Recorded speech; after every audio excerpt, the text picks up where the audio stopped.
వల్లే ఈ రాష్ట్రపు సంక్షేమం సత్యం నిత్యం సఫలం. జనగణ మంగళదాయకుడా ఘనమగు చరితల నాయకుడా పలుతరములు మము పరిపాలించర స్వామికుడా.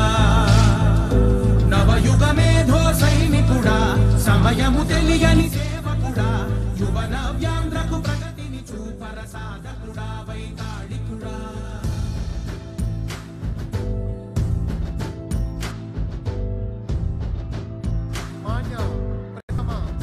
ఆంధ్రప్రదేశ్ స్వర్ణాంధ్రకర్త ప్రతి ఇల్లు నిన్నే పిలిచింది మన ముఖ్యమంత్రి వర్యులు శ్రీ నారా చంద్రబాబు నాయుడు గారికి ప్రతి మనసు నువ్వే గెలవాలంటోంది.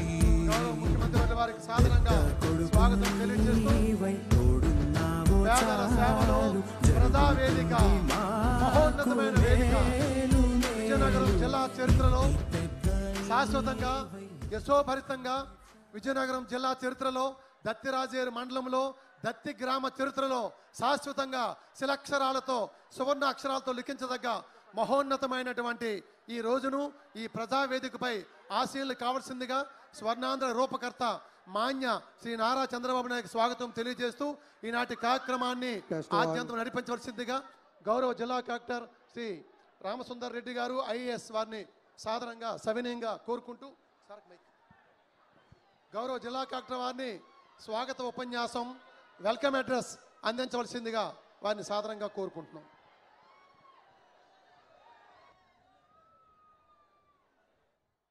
సభకు నమస్కారం.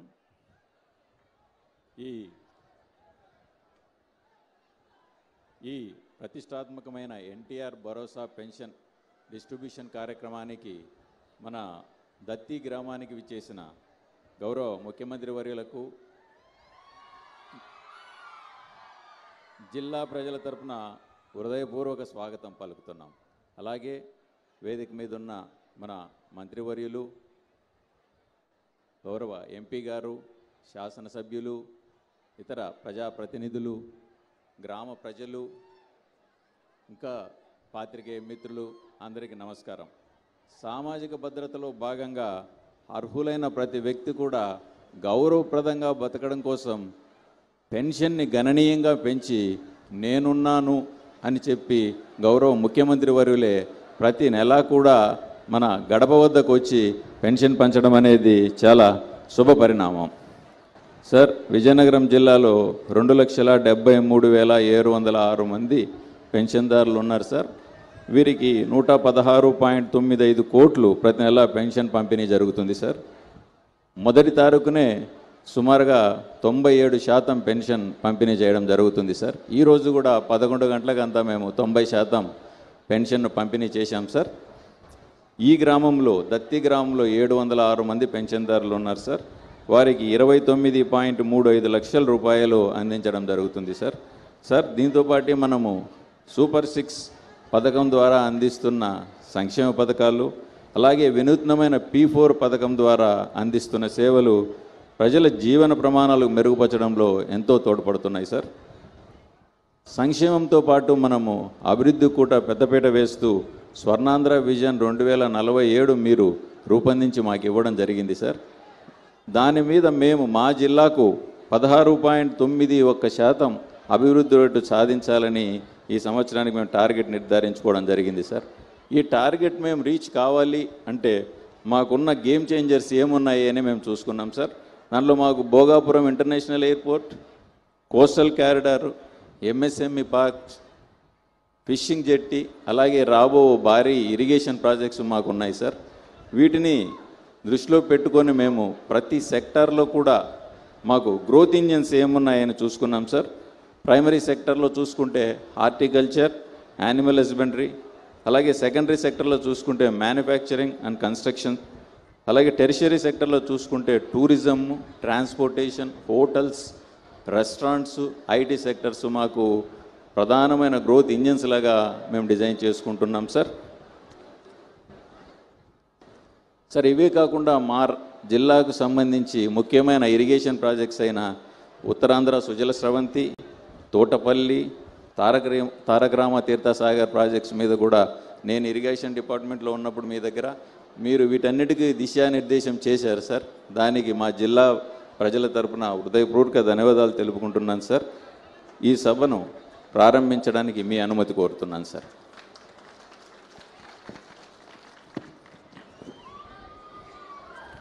ఇప్పుడు గౌరవనీయులు honourable minister for MSME, SERP, NRI empowerment and relations Shri Kondapalli Srinivasarao మాట్లాడుతారు.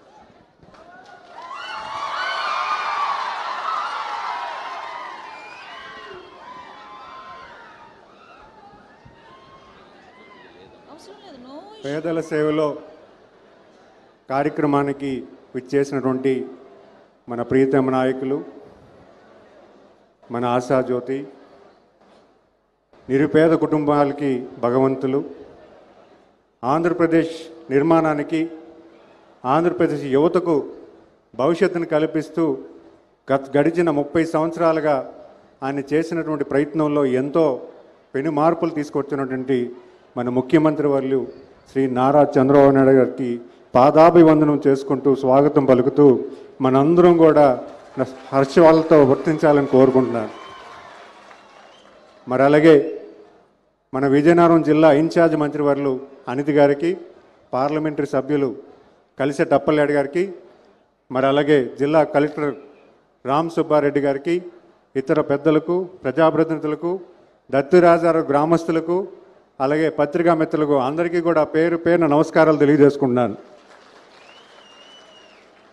సార్, మొదటిసారి మా జిల్లా రావడం, మా గజపతినగరం నియోజకవర్గం రావడం, దత్తి గ్రామానికి రావడం మా అందరికీ చాలా ఆనందంగా ఉంది సార్.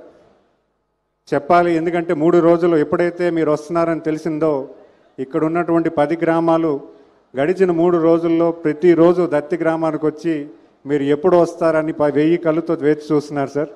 వాళ్ళందరూ కూడా ఆనందం ఎంతంతా లేదు. మిమ్మల్ని చూడాలని, మిమ్మల్ని కళ్ళారా చూడాలని ఎంతో తమిస్తున్నటువంటి వాళ్ళందరి తరఫున నేను మీకు ధన్యవాదాలు తెలియజేసుకున్నాను సార్. పేదల సేవలో ప్రతి నెల 1వ తారీఖున గౌరవ ముఖ్యమంత్రి గారు ఏదో ఒక నియోజకవర్గం, ఏదో గ్రామం వెళ్ళి ప్రజలందరినీ ఉద్దేశించి మాట్లాడుతున్నారంటే అది చిన్న విషయం కాదు. ఆయనకి ఎంతో బిజీగా ఉండి ఎన్నో పనులు ఉన్నా కూడా ప్రజలు ఎలా ఉన్నారు, వాళ్ళ సంతోషం బాగున్నారా లేదా, వాళ్ళని చూసి వాళ్ళకి ఏమైనా కష్టం వస్తే అన్ని కష్టాలు తెలుసుకొని పరిపాలన కరెక్ట్ చేసుకుంటూ గడిచిన 18-16 మాసాలుగా ఈరోజు కూటమి ప్రభుత్వం ముందుకెళ్తున్న తరుణంలో ఈరోజు మన గ్రామం రావడం, మన కష్టసుఖాలు తెలుసుకోవడం మా అందరికీ కూడా చాలా ఆనందదాయకం. మరి అలాగే ఈ జిల్లాకి సంబంధించి ఎప్పుడూ కూడా గౌరవ ముఖ్యమంత్రి గారు అన్ని రకాల సహకారాలు అందిస్తున్నారు. కలెక్టర్ గారు చెప్పినట్టుగా మనందరికీ కూడా రైతువారి కుటుంబాలు కాబట్టి ఎక్కువ మంది ఇరిగేషన్ ప్రాజెక్ట్స్ కోరుకుంటున్నారు. అవన్నీ కూడా గౌరవ ముఖ్యమంత్రి గారి దృష్టిలో పెట్టడం జరిగింది. ఖచ్చితంగా సానుకూలంగా మొన్న జరిగిన రివ్యూ మీటింగ్లో కూడా సుమారు 2 సంవత్సరాల్లో ఉత్తరాంధ్రలో ఉన్నటువంటి ఇరిగేషన్ ప్రాజెక్ట్స్ అన్నీ కూడా కంప్లీట్ చేయమని అధికారులకు ఆదేశించడం కూడా జరిగింది. మనం ఎప్పటి నుంచో ఎదురు చూస్తున్నటువంటి తోటపల్లి రిజర్వాయర్ రైట్ కెనాల్ కానీ, గజపతినగరం కెనాల్ కానీ, తారక రామ తీర్థసాగరం కానీ, అలాగే నేను ఇప్పుడే సార్ దృష్టిలో కూడా ఇక్కడ ఉన్నటువంటి ఈ మండలానికి సంబంధించి ఈ మండలంలో ఉన్నటువంటి ప్రజానికం కోరుకున్నటువంటి ఎప్పటి నుంచో 100 సంవత్సరాల నుంచి కోరుకున్నటువంటి ప్రాజెక్టు సారవగడ్డ ప్రాజెక్టు విషయం కూడా గౌరవ ముఖ్యమంత్రి గారి దృష్టిలో పెట్టడం జరిగింది. ఎందుకంటే ఇక్కడున్న ప్రజలందరూ కూడా రైతువారి కుటుంబాలు, వ్యవసాయమే ప్రధానంగా పనిచేస్తూ ఎన్నో ఒడిదుడుకులు ఎదుర్కొని ఈరోజు పిల్లలు చదివిస్తూ పిల్లల్ని మంచి స్థాయికి తీసుకెళ్తున్నటువంటి పరిస్థితి మనందరికీ తెలిసిన విషయమే. అలాగే ఈ జిల్లాలో ఉన్నటువంటి అన్ఎంప్లాయ్మెంట్ గురించి కూడా గౌరవ ముఖ్యమంత్రి గారి దృష్టిలో పెట్టడం జరిగింది. ఎందుకంటే ఇక్కడ ఉన్నటువంటి ఇండస్ట్రీస్ను ఫెడరలైజ్కి ఉన్నటువంటి ఇబ్బందులు ఉన్నాయి, అలాగే జూట్ ఇండస్ట్రీస్కి ఉన్నటువంటి ఇబ్బందులు ఉన్నాయి, షుగర్ ఇండస్ట్రీస్కి వచ్చినటువంటి ఇబ్బందులు ఉన్నాయి. ఇక్కడ ఉన్నటువంటి ఇండస్ట్రీస్కి కూడా కొత్త ప్రతిపాదనలు తీసుకొచ్చి, లార్జ్ ఇండస్ట్రీ తీసుకొచ్చి ఎక్కువ మందికి ఉపాధి కలిపే విషయాన్ని కూడా గౌరవ ముఖ్యమంత్రి గారి దృష్టిలో పెట్టడం జరిగింది. దానికి కూడా సానుకూలంగా స్పందిస్తూ కొన్ని ఇండస్ట్రీస్ని కూడా మన జిల్లాకి వచ్చే పరిస్థితి కూడా గౌరవ ముఖ్యమంత్రి గారు భవిష్యత్ కాలంలో కార్యాచరణ చేస్తానన్నారు. అది కూడా మీకు తెలియజేసుకుంటున్నాను. మరి అంతేకాకుండా ఈరోజు ముఖ్యంగా మనం చెప్పుకోవాల్సిన విషయం, గౌరవ ముఖ్యమంత్రి గారు ఆయన ఎప్పుడూ కూడా ఆయన పరిపాలనలో 30 సంవత్సరాలుగా నిరుపేద కుటుంబాలని ఎలాగ పైకి తీసుకురావాలి, చదువుకున్న వాళ్ళని ఎలాగ పెంచాలి, చదువుకున్న వాళ్ళకి అవకాశాలు ఎలా కల్పించాలి అనే ప్రాతినిధ్యంతో 30 సంవత్సరాలు ఆయన పరిపాలన ఉన్నప్పుడు లేనప్పుడు ఎప్పుడు కూడా ప్రజల గురించి ఆలోచించి పనిచేస్తున్నటువంటి వ్యక్తి ఈరోజు మనందరికీ కూడా ఒక దిక్సూచై ఎన్నో విషయాలు మనకు చెప్తారు. అవన్నీ కూడా సూచన తప్పకుండా మనం అమలు చేసుకొని మన ప్రాంతాన్ని అభివృద్ధి చేసుకొని మనం రాష్ట్రంలోని దేశంలోని దేశ విదేశాల్లోని మన విజయనగరం నుంచి ఎక్కువ ప్రాతినిధ్యం ఉండేలాగా మనందరం కూడా ఉండాలని కోరుకుంటూ ఎక్కువ సమయం సార్ మాట్లాడతారు, మీ అందరినీ ఉద్దేశించి మాట్లాడాలని నేను కోరుకుంటున్నాను. మరీ ముఖ్యంగా నేను మొదటిసారి శాసనసభ్యుడిగా నాకు అవకాశం ఇచ్చినటువంటి గౌరవ ముఖ్యమంత్రి గారికి ధన్యవాదాలు తెలియజేసుకుంటాను సార్. ఎందుకంటే ఇంతటి బాధ్యత ఎవరికి రాదు సార్. నాకు ఈ బాధ్యత అప్పగించారు. ఎంతోమందికి కుటుంబాలకి సాయం చేసే అవకాశం నాకు కల్పించారు. ఖచ్చితంగా మీరు ఇచ్చినటువంటి ఈ బాధ్యతని, వాళ్ళు ఇచ్చినటువంటి రుణాన్ని ఖచ్చితంగా నేను చేసుకుంటానని ఈ సభా వేదికగా తెలియజేసుకుంటూ ధన్యవాదాలు తెలియజేసుకుంటాను. నమస్కారం. జై తెలుగుదేశం. సార్, ఇప్పుడు విలేజ్ ఎకనామిక్ ప్రొఫైల్ని మన పంచాయత్ సెక్రటరీ వర్మ గారు ప్రజెంట్ చేస్తారు సార్.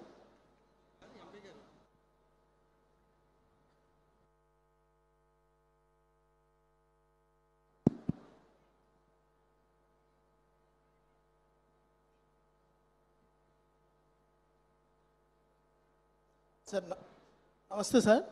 ఈ ప్రజావేదికకి మా దత్తి గ్రామంకు విచ్చేసినటువంటి గౌరవ రాష్ట్ర ముఖ్యమంత్రి గారికి, అలాగే ఇన్ఛార్జ్ మంత్రివర్యులు గారికి, అలాగే ఈ నియోజకవర్గ శాసనసభ్యులు మరియు రాష్ట్ర మంత్రివర్యులు గారికి, అలాగే మా విజయనగరం పార్లమెంట్ సభ్యులైన వారికి, ఇక్కడికి విచ్చేసినటువంటి ప్రజాప్రతినిధులకు, అలాగే ఈ గ్రామానికి విచ్చేసిన పత్రికా సోదరులకు అందరికీ నా యొక్క నమస్కారములు. సార్, ముఖ్యంగా నా పేరు పి త్రినాథ వర్మ, పంచాయతీ సెక్రటరీ, దత్తి గ్రామ పంచాయతీ. సార్, నేను ఈ గ్రామ పంచాయతీలో మీరు గౌరవ ముఖ్యమంత్రి గారు ఆదేశానుసారం మా గ్రామాన్ని వృద్ధి రేటు 15% పెంచే యోచనలో భాగంగా మా గ్రామంలో వ్యవసాయ ఆధారిత గ్రామంగా ఉన్నందున మా గ్రామాన్ని వ్యవసాయం దాని అనుబంధ రంగాలలో భాగంగా వృద్ధి రేటు పెంచడానికి మేము ప్రయత్నం చేస్తున్నాం సార్. సార్, ముఖ్యంగా దత్తి గ్రామం వ్యవసాయ ఆధారం మీద ఉన్న గ్రామం సార్. మా దత్తి గ్రామంలో 1039 హెక్టార్ల భూమి ఉన్నది సార్. అందులో 669 హెక్టార్ల భూమి వ్యవసాయ సాగు కలదు సార్. అందులో కేవలం 632 ఎకరాలే సాగులో ఉన్నది సార్. ఇక్కడ ముఖ్యంగా వరి పంట ఎక్కువగా సాగు చేస్తున్నారు సార్. వరి పంట కేవలం ఒక ఎకరానికి 20 క్వింటాల వరకే వస్తుంది సార్. దానివల్ల వచ్చే ఆదాయం 40,000 వరకు వస్తుంది సార్. సాగు చేయడానికి 20,000 రూపాయల వరకు ఖర్చు అవుతుంది సార్. రైతు కేవలంగా 15,000 నుంచి 20,000 రూపాయల వరకు ఆదాయం వస్తుంది సార్. అందువల్ల ఏంటంటే రైతుల్ని వరి సాగు నుంచి ఉద్యాన పంటల సాగు వైపు ప్రోత్సహించడానికి మేము ప్రయత్నం చేస్తున్నాం సార్. ఇక్కడ సుమారుగా 200 కుటుంబాల వరకు వ్యవసాయ కూలీలు కలరు సార్. ఈ వ్యవసాయ కూలీలకి రుణం విప్పించి వాళ్ళకి కోల్డ్ ఫారం పెంపకం ప్రోత్సహించడానికి మేము ప్రయత్నం చేస్తున్నాం సార్.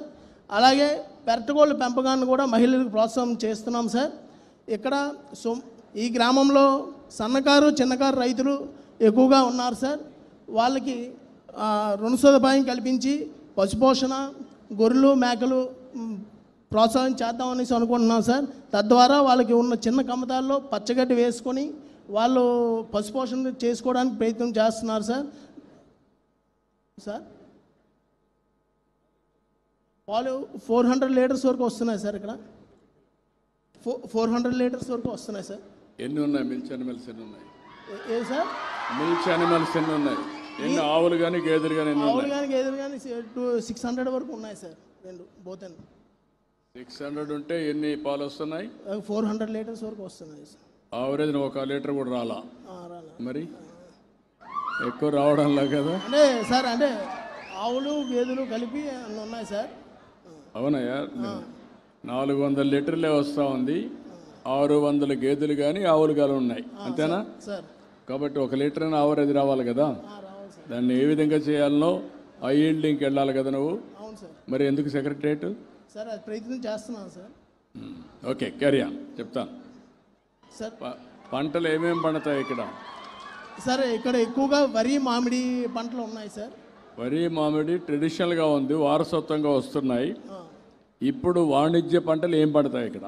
ఇప్పుడు వాణిజ్య పంటలకు మనం ప్రయత్నం చేస్తుంది బనానా, పామాయిల్ వైపు ప్రయత్నం చేస్తున్నాం సార్. రైతులను వారికి పంట మార్పిడి చేసి వాళ్ళకి ఆదాయాన్ని పెంచడానికి మేము ప్రయత్నం చేస్తున్నాం సార్. ఈ జిల్లాలో పామాయిల్ ఎంత ఉంది రామసుందర్ రెడ్డి? పామాయిల్ జిల్లా అంతా పామాయిల్ ఎంత ఉంది? క్రాప్ ఈల్డ్ వచ్చే ఎవరన్నా పామాయిల్ రైతు ఉన్నాడు ఇక్కడ ఉన్నారు సార్ ఈ ఊర్లో, ఇక్కడ ఈ మీటింగ్లో పామాయిల్ రైతు పెంకి లక్ష్మి అని ఉన్నారు సార్. పెంకి లక్ష్మి అని ఉన్న ఎన్ని సంవత్సరాలు ఇది పంట వేసి? 2 years అవుతుంది సార్. 2 years అయితే ఇంకా పంట పూర్తిగా రాలా కదా? రాలేదు సార్. ఓకే, క్యారీ ఆన్ మాట్లాడదాం. ఇంకా మార్చాలి, ఇక్కడ అలవాట్లు మార్చాలి సార్. క్యారీ ఆన్, కంప్లీట్ చేయండి, నీ ఉపన్యాసం కంప్లీట్ సార్. తర్వాత ఇక్కడ ఈ గ్రామంలో 339 హెక్టార్ల కురును భూమి ఉన్నది సార్. అది మన ప్రతిపాదిత సారోగట్ రిజర్వాయర్ ద్వారాగా ఆ భూమిని సాగులోకి తీసుకొని వచ్చి మేము రైతులను ఏంటంటే ఉద్యాన పంటల వైపు కూరగాయలు, పామాయిల్, తర్వాత బనానా సాగు చేయడానికి ప్రోత్సహిస్తున్నాం సార్. తద్వారా మాకు ఇక్కడ దగ్గరలో ఉన్న మానాపురం సంతలో మేము మార్కెటింగ్ కూడా చేసుకోవడానికి మాకు అవకాశం ఉన్నది సార్. అలాగే ఇక్కడ మాకు ఏంటంటే 16 చెరువులు ఉన్నాయి సార్ ఈ గ్రామంలో. ఈ 16 చెరువుల్లో కేవలంగా వరి సాగే జరుగుతున్నది సార్. ఈ వరి సాగును మేము రైతుల్ని ఉద్యాన పంటల వైపు మార్పిడి చేసి ప్రోత్సహించి మార్పిడి చేసి వాళ్ళ యొక్క ఆదాయాన్ని పెంచడానికి ప్రయత్నం చేస్తున్నాం సార్. అలాగే బిందు తుంపరు సేద్యం ద్వారా రైతులకు అవగాహన కల్పించి తక్కువ నీటితో ఎక్కువ భూమిని సాగులోకి తీసుకొని వచ్చి వారి యొక్క ఆదాయాన్ని పెంచడానికి చూస్తున్నాం సార్. ఇక్కడ మన ప్రభుత్వం వారు ఇచ్చింది 90% సబ్సిడీ ద్వారా డ్రిప్ ఇరిగేషన్ కూడా సుమారు 30 ఎకరాల వరకు సాగు చేస్తున్నారు సార్. ఏ పంటలు వేసారు?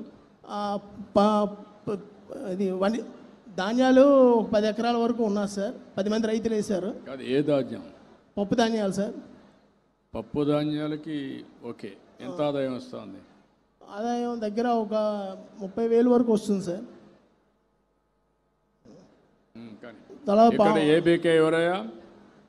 ఎవరు? రా పైకి రా.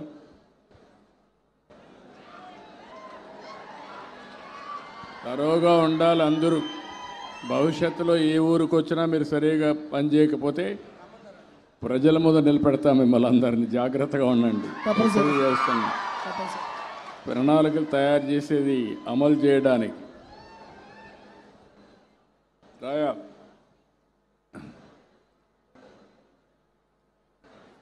ఆయనకి మైక్ ఇవ్వండి. ఈ పక్కన నీ పేరేంటి చెప్పు, మాట్లాడరు అటు చూడు. సార్ నమస్కారం సార్. చెప్పు నీ పేరేంటి చెప్పు. నా పేరు రాము సార్. ఇక్కడ ఆర్ఎస్కే అసిస్టెంట్గా వర్క్ చేస్తున్నాను సార్. నువ్వేనా హెడ్ ఇక్కడ? హార్టికల్చర్ అంటే ఆర్ఎస్కే అసిస్టెంట్ సార్. అదే మా భరోసా కేంద్రానికి నువ్వే హెడ్వి, రైతు భరోసా ఆర్ఎస్కే. రైతు సేవ కేంద్రం సార్. ఓకే, ఇప్పుడు ఎంత ఉంది నీ ఏరియాలో? ఎంత ల్యాండ్ ఉంది? ఏమేం పంటలు వేసారు? ఎంత ఆదాయం వస్తూ ఉంది? సమస్యలు ఏంటి? లాభాలు ఏంటి? చెప్పు. ఏం ప్రయత్నాలు చేస్తున్నావు? ఎన్ని వస్తాయి? ఏది సార్ వెట్టేమో 342 ఎకరాలు. అటు చూడు, గట్టిగా మాట్లాడు సార్. వెట్టు 342 ఎకరాలు. అలాగే డ్రై ఏరియా వచ్చేసరికి 1800 ఎకరాల వరకు ఉంది సార్. ఇప్పుడు ఇది మనం సాగులో ఉన్నది ఏంటంటే మైక్ దగ్గర పెట్టుకో. వరి 460 ఎకరాలు ఉంది సార్. అలాగే మొక్కజొన్న 45 ఎకరాలు, పత్తి 14 ఎకరాలు ఉంది సార్. అలాగే మనకి కూరగాయ పంటలు ఒక 2 ఎకరాలు ఉంది సార్. అంటే మామిడి ఏమొచ్చి 850 ఎకరాలు ఉంది సార్. అలాగే మనకి నీలగిరి టేకు కలిపి వచ్చి 15 ఎకరాలు ఉంది. టోటల్గా కల్టిబుల్డ్ ఏరియా 1402 ఎకరాలు ఉంది సార్. ఓకే, వరిలో ఆదాయం ఎంత వస్తుంది? వరిలో అంటే ఇప్పుడు ప్రజెంట్ మనం దిగుబడి కొంచెం పెంచుతున్నాం సార్. ఏపీసీ స్టాఫ్తో కలిపి మనం దగ్గర పెట్టుకో కొంచెం ఫ్రీగా మాట్లాడు. ఏపీసీఎన్ఎఫ్ స్టాఫ్తో కలిపి మనం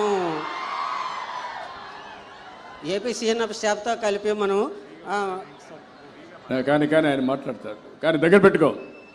ఏపీసీఎన్ఎఫ్ స్టాఫ్తో మనం అంటే గ్రీన్ మెన్యూర్ సీడ్ వేపిస్తున్నాం. పిఎండిఎస్ కిట్లు కూడా వాళ్ళకి ఇచ్చి మనం అధిక దిగుబడి వచ్చే ప్రాక్టీసెస్ బెస్ట్ మేనేజ్మెంట్ ప్రాక్టీసెస్ కూడా చేయించి దిగుబడి ఒక 2-3 బస్తాలు పెంచే యోచనలో ఈ హీరో మనం చేస్తున్నాం సార్. ఇంకా ఆలోచనలో ఉన్నావా? సార్ అమలు కావాలి కదా తమ్ముడు, ఆలోచనలో ఉంటే ఎట్లా? సార్ అదే చెప్తున్నాను సార్, ఫార్మర్స్కి చెప్తున్నాను సార్. నీ రైతు భరోసా కేంద్రం ప్రొడక్టివిటీ యావరేజ్ ఎంత ఎకరాకు? Sir 14% to 7%. నేను అడిగిందని చెప్పు. నీ భరోసా కేంద్రంలో వరి ప్రొడక్టివిటీ ఎంత? Productivity 1700 MTS sir. 17 metric ton. 17,000 sir. 17,000 sir మొత్తం కలిసి. మా యారస్కు పర్లేదు. నేను అడిగింది నిన్ను, నీ యొక్క ఎకరాకు ఎంత వస్తుంది? ఎకరాకి 26 వస్తుంది సార్. 26 బస్తాలు సార్. క్వింటాల్లో ఏంటి? Quintal sir. 26 quintal sir. నువ్వు మళ్ళా మాట మార్చేసావు సార్. ఎకరాకి 26 క్వింటాల్ సార్. నువ్వు రాబోయే రోజుల్లో మీకు అందరికీ పాఠాలు నేర్పించాలి. పిల్లల మారిగా మీరందరూ నేర్చుకొని రావాలి. సమాధానం కూడా కరెక్ట్గా చెప్పాలి. నీ జిల్లా ఎకరాకు ఎంత వస్తుందో ప్రొడక్టివిటీ తెలుసా నీకు? భయపడకుండా చెప్పు. ఎకరాకు ప్రొడక్టివిటీ జిల్లా ఎంత వస్తుంది, నువ్వెక్కడున్నావు, రాష్ట్రం ఎక్కడుంది, దేశం ఎట్టుంది? సార్ ఐడియా లేదు. జిల్లా యావరేజ్ ఎంత ప్రొడక్టివిటీ? ఉత్పాదక శక్తి, ఉత్పాదకత 28. ఓకే, నెక్స్ట్ మీటింగ్కి వస్తాను, అప్పుడు అడుగుతాను మిమ్మల్ని. మీ అగ్రికల్చర్ డిపార్ట్మెంట్ చెప్తాను, మీరందరూ నేర్చుకోవాలి.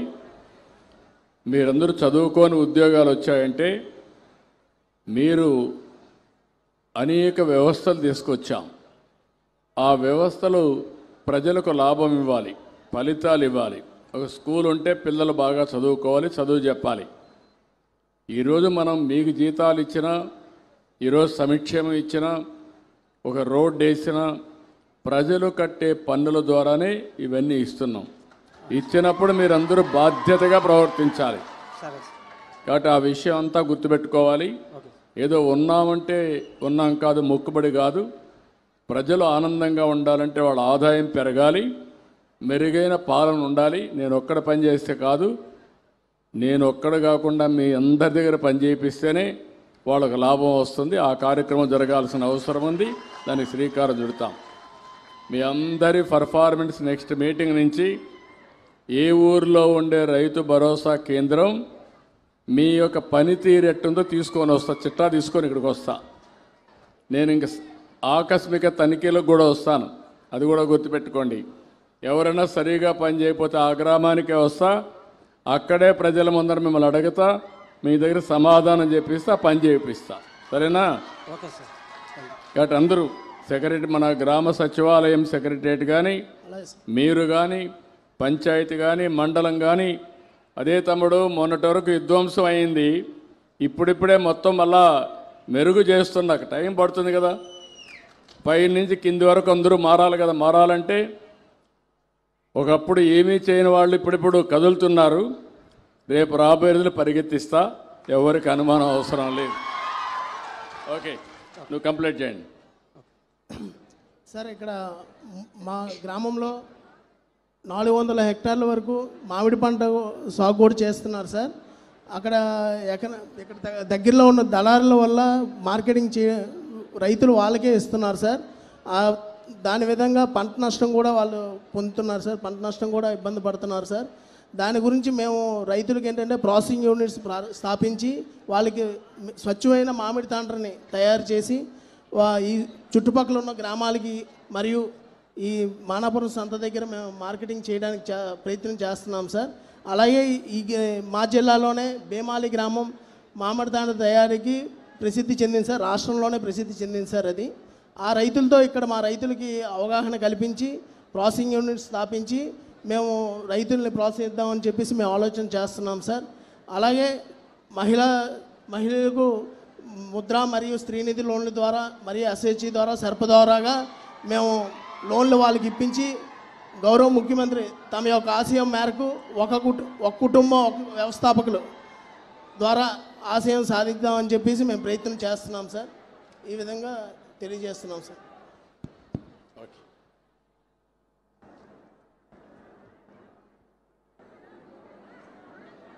ఇప్పుడు మన గౌరవ పార్లమెంట్ సభ్యులు కలిశెట్టి అప్పలనాయుడు గారిని మాట్లాడవలసిందిగా.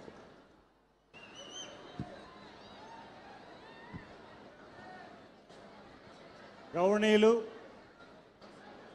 దైవ సమానులు, మన ఆత్మీయ బంధువు, పేదవాడంటే ప్రేమించే వ్యక్తి, ఈరోజు దేశంలోనే ఒక మంచి పేరు ప్రతిష్టలు ప్రపంచంలో గుర్తింపు పొందిన గౌరవ ముఖ్యమంత్రి గారు ఒక సామాన్యుల్లా వచ్చి మన మధ్యన కూర్చొని మన చర్చ జరుగుతుందంటే గతంలో మనం చూసాం, ఇప్పుడు చూస్తున్నాం. అలాంటి ముఖ్యమంత్రి గారు మన గ్రామానికి రావడం, మన పార్లమెంట్ పరిధిలో రావడం, మన నియోజకవర్గం రావడం అదృష్టంగా భావించుకుంటూ వారికి పాదాబంధనం చేసుకుంటూ వేదిక ముందున్న పెద్దలందరికీ నమస్కారం తెలియజేసుకుంటూ, ఈరోజు గౌరవ ముఖ్యమంత్రి గారు 15 నెలల్లోనే పరిపాలన అంటే ఎలా చేయాలి, వారి అనుభవంతో, వారి విజనరీతో, వారి ఆలోచనతో చేసి చూపించిన ఘనత మనకే. మేము గ్రామాల్లో వస్తుంటే మన మంత్రి గారు కానీ నేను కానీ మన మిగతా ప్రజాప్రతినిధులు గ్రామాల్లో వస్తుంటే మీరే మాకు ఆర్తలు పట్టి గౌరవించి స్వీకరిస్తున్నారు. ఈ 15 నెలల్లో గౌరవ ముఖ్యమంత్రి గారు ఎన్నికల ముందు ఏదైతే మాట ఇచ్చారో ఆ మాటకే అదనంగా కూడా మాకు పనిచేస్తున్నారని చెప్పేసి ప్రతి గ్రామం వెళ్తుంటే మాకు గౌరవిస్తున్నారు. ఇలాంటి వారి నాయకత్వంలో మెంబర్ ఆఫ్ పార్లమెంట్గా నాకు అవకాశం రావడం చాలా ధన్యునిగా భావించుకుంటూ, సార్ ఇచ్చిన స్ఫూర్తితో నేనైతే 7 నియోజకవర్గాల్లో P4 సంబంధించిన స్ఫూర్తితో రేపు నేను 7 నియోజకవర్గాల్లో ఒక సిఆర్ఎస్ ఫండ్స్ ద్వారా నా ఎంపీ ల్యాడ్స్తో మనం ఒక yoga centre, digital library, reading room పెట్టి ప్రతి నియోజకవర్గ హెడ్ క్వార్టర్లో ₹1 కోటి వెచ్చించి వారి అనుమతితో ఈ కార్యక్రమాన్ని నేను చేస్తున్నానని తెలియజేసుకుంటూ, అలాగే ముఖ్యంగా వారు ఏదైతే వారు P4 కార్యక్రమాన్ని పెట్టి వారి స్ఫూర్తిని తీసుకొని మన ఈ పార్లమెంట్ పరిధిలో 3 ఆడబిడ్డలు పుడితే ₹50,000 ఇవ్వాలని ఒక సంకల్పించుకొని మేము గతంలో మీకు చెప్పాం. అలాగే 3 మగబిడ్డ పుడితే ఆవోదు ఓడిస్తామని చెప్పి చెప్పడం జరిగింది. వారు అనుమతితో ఈ పార్లమెంట్లో కూడా ఫస్ట్ విడత కార్యక్రమాన్ని ముగించాం. 2వ విడత కార్యక్రమాన్ని కూడా 7 ఎమ్మెల్యేలను తీసుకొని నెక్స్ట్ కార్యక్రమం కూడా ఏర్పాటు చేస్తున్నాం. ముఖ్యంగా ఇంత అవకాశాన్ని ఇచ్చి ఈ సమయంలో ఈరోజు దేశంలో నేరుగా ఢిల్లీ నుంచి వారు ఈరోజు నేరుగా వచ్చి మన గ్రామానికి వచ్చి పేద ప్రజలను కలవాలి, వారు ఆదుకోవాలని ఒక సంకల్పంతో చేస్తున్న ఈ కార్యక్రమానికి ఈరోజు నన్ను ఇన్వాల్వ్ చేసినందుకు మీ సమక్షంలో వారికి మా హృదయపూర్వక నమస్కారాలు తెలియజేసుకుంటూ, ముఖ్యంగా పనిచేసే వ్యక్తికి అలాగే పనిచేసే మంచి ప్రభుత్వానికి ఏ రోజైతే మీరు మద్దతు ఇచ్చి మాకు అవకాశం కల్పించారో అదే అవకాశాన్ని మేము పదవిని బాధ్యతగా తీసుకొని వారు ఇచ్చిన సూచన మేరకు మీ గ్రామాల్లో వస్తుంటే మాకు చూపించిన ఆదరాభిమానాల్ని మరింత ఉత్సాహంతో మేము పనిచేస్తామని మీ ద్వారా వారికి మాటిస్తూ ఈ అవకాశం ఇచ్చిన ప్రతి ఒక్కరికి హృదయపూర్వక నమస్కారాలు తెలియజేసుకుంటూ థ్యాంక్ యూ ఆల్. జై హింద్.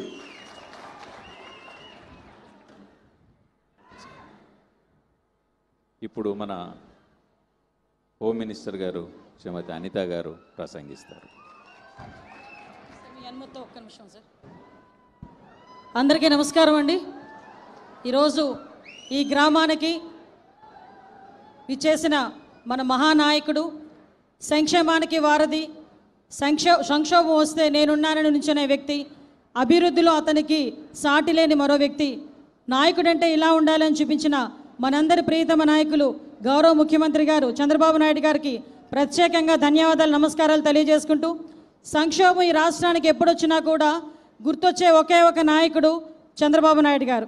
ఎన్ని సంక్షోభాలు ఆంధ్రప్రదేశ్లో ఉన్నా కూడా వాటి నుంచి బయటపడడానికి నేనున్నానని ముందుకొచ్చి ఆ సంక్షోభం నుంచి బయటపడమే కాక అభివృద్ధి వైపు ముందుకు తీసుకెళ్తున్న మహోన్నతమైన నాయకుడు మన నాయకుడు. మన చంద్రబాబు నాయుడు గారిని మన నాయకుడు అనే కన్నా ఈ ఆంధ్రప్రదేశ్ రాష్ట్రానికి నావికుడు అంటే కనుక ఇంకా బాగుంటుందని నేను అనుకుంటున్నా. దానికి మీరందరూ కూడా సహకరిస్తున్నందుకు ప్రత్యేకంగా ధన్యవాదాలు. ఈ కార్యక్రమానికి మన కలెక్టర్ గారికి, అదేవిధంగా వేదిక మీద ఉన్న మంత్రి గారు కొండపల్లి శ్రీనివాస్ గారికి, ఎంపీ గారికి అందరికీ కూడా పేరు పేరున ధన్యవాదాలు తెలియజేసుకుంటూ, నేను ఈరోజు ఈ మైక్ తీసుకునేదానికి ఒకే ఒక కారణం ఉంది. ప్రతిసారి కూడా అందుకే నేను స్పెషల్గా పర్మిషన్ తీసుకొని ఈ మైక్ తీసుకున్నా. ఎందుకంటే ప్రతిసారి కూడా గౌరవ ముఖ్యమంత్రి గారు ఒక మాట అంటారు, పేదల సేవలో నా ఈ జీవితం పేదల సేవలో తరించాలని నేను కోరుకుంటున్నాను.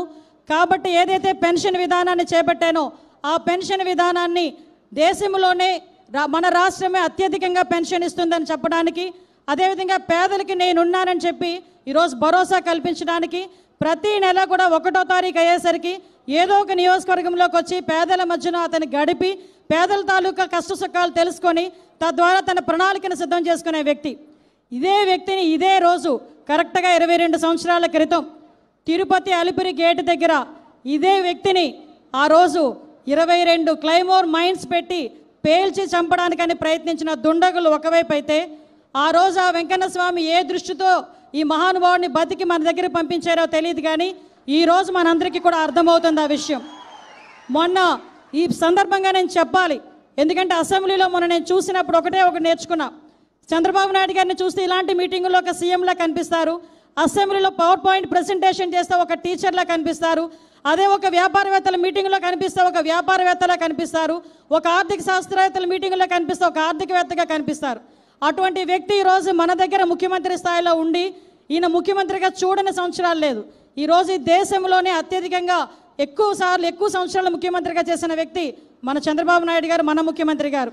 ఈరోజు ఆయన ఒకటే అనుకున్నారు, పేదల సేవలో నేను తరించాలి, పేదల సేవ గురించి నేను ఉండాలి అని అనుకున్నారు. ఆ ఉద్దేశంతోనే ఎన్నో సంక్షోభాలను ఎదుర్కోవడానికి ఈరోజు మనందరి ముందుకు పంపించిన ఆ దేవుడికి కూడా మనందరం కూడా ఈ వేదిక ద్వారా ధన్యవాదాలు తెలియజేసుకుంటూ, ఆ మహానుభావుడికి ఆయురారోగ్యాలు ఇవ్వాలని, మీ అందరి ఆశీస్సులు ఉండాలని మనస్ఫూర్తిగా తెలియజేసుకుంటూ చివరిగా ఒకే ఒక మాట. సార్, మీ అందరికీ తెలుసు విజయనగరం జిల్లా ఉత్తరాంధ్ర జిల్లాలంటేనే వెనుకబడిన జిల్లా అని అందరూ అనుకుంటారు. కానీ మీ సారథ్యంలో ఇక్కడున్న ప్రజాప్రతినిధులు కానీ ఇక్కడున్న అధికార యంత్రాంగం అంతా కూడా అభివృద్ధి చెందిన జిల్లాలుగా మార్చడానికి, అభివృద్ధి చెందిన జిల్లాలుగా ప్రకటించుకోవడానికి కూడా మీ ద్వారా పనిచేయడానికి మేమందరం కూడా సిద్ధంగా ఉన్నామని ఈ వేదిక ద్వారా తెలియజేసుకుంటూ, ఈ అవకాశం ఇచ్చిన మీ అందరికీ కూడా ప్రత్యేకంగా ధన్యవాదాలు, నమస్కారాలు తెలియజేసుకొని సెలవు తీసుకుంటున్నా. జై హింద్.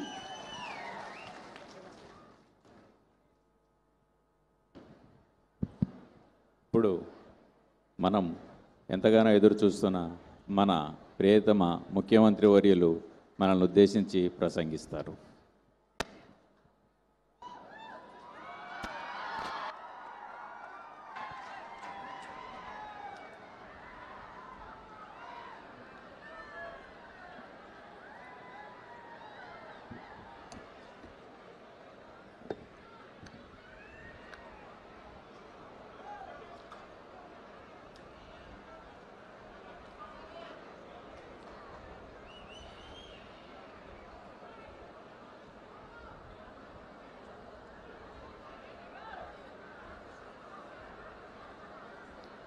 ఈరోజు నేను దత్తి రాజేరు మండలం దత్తి సెక్రటరియేట్కి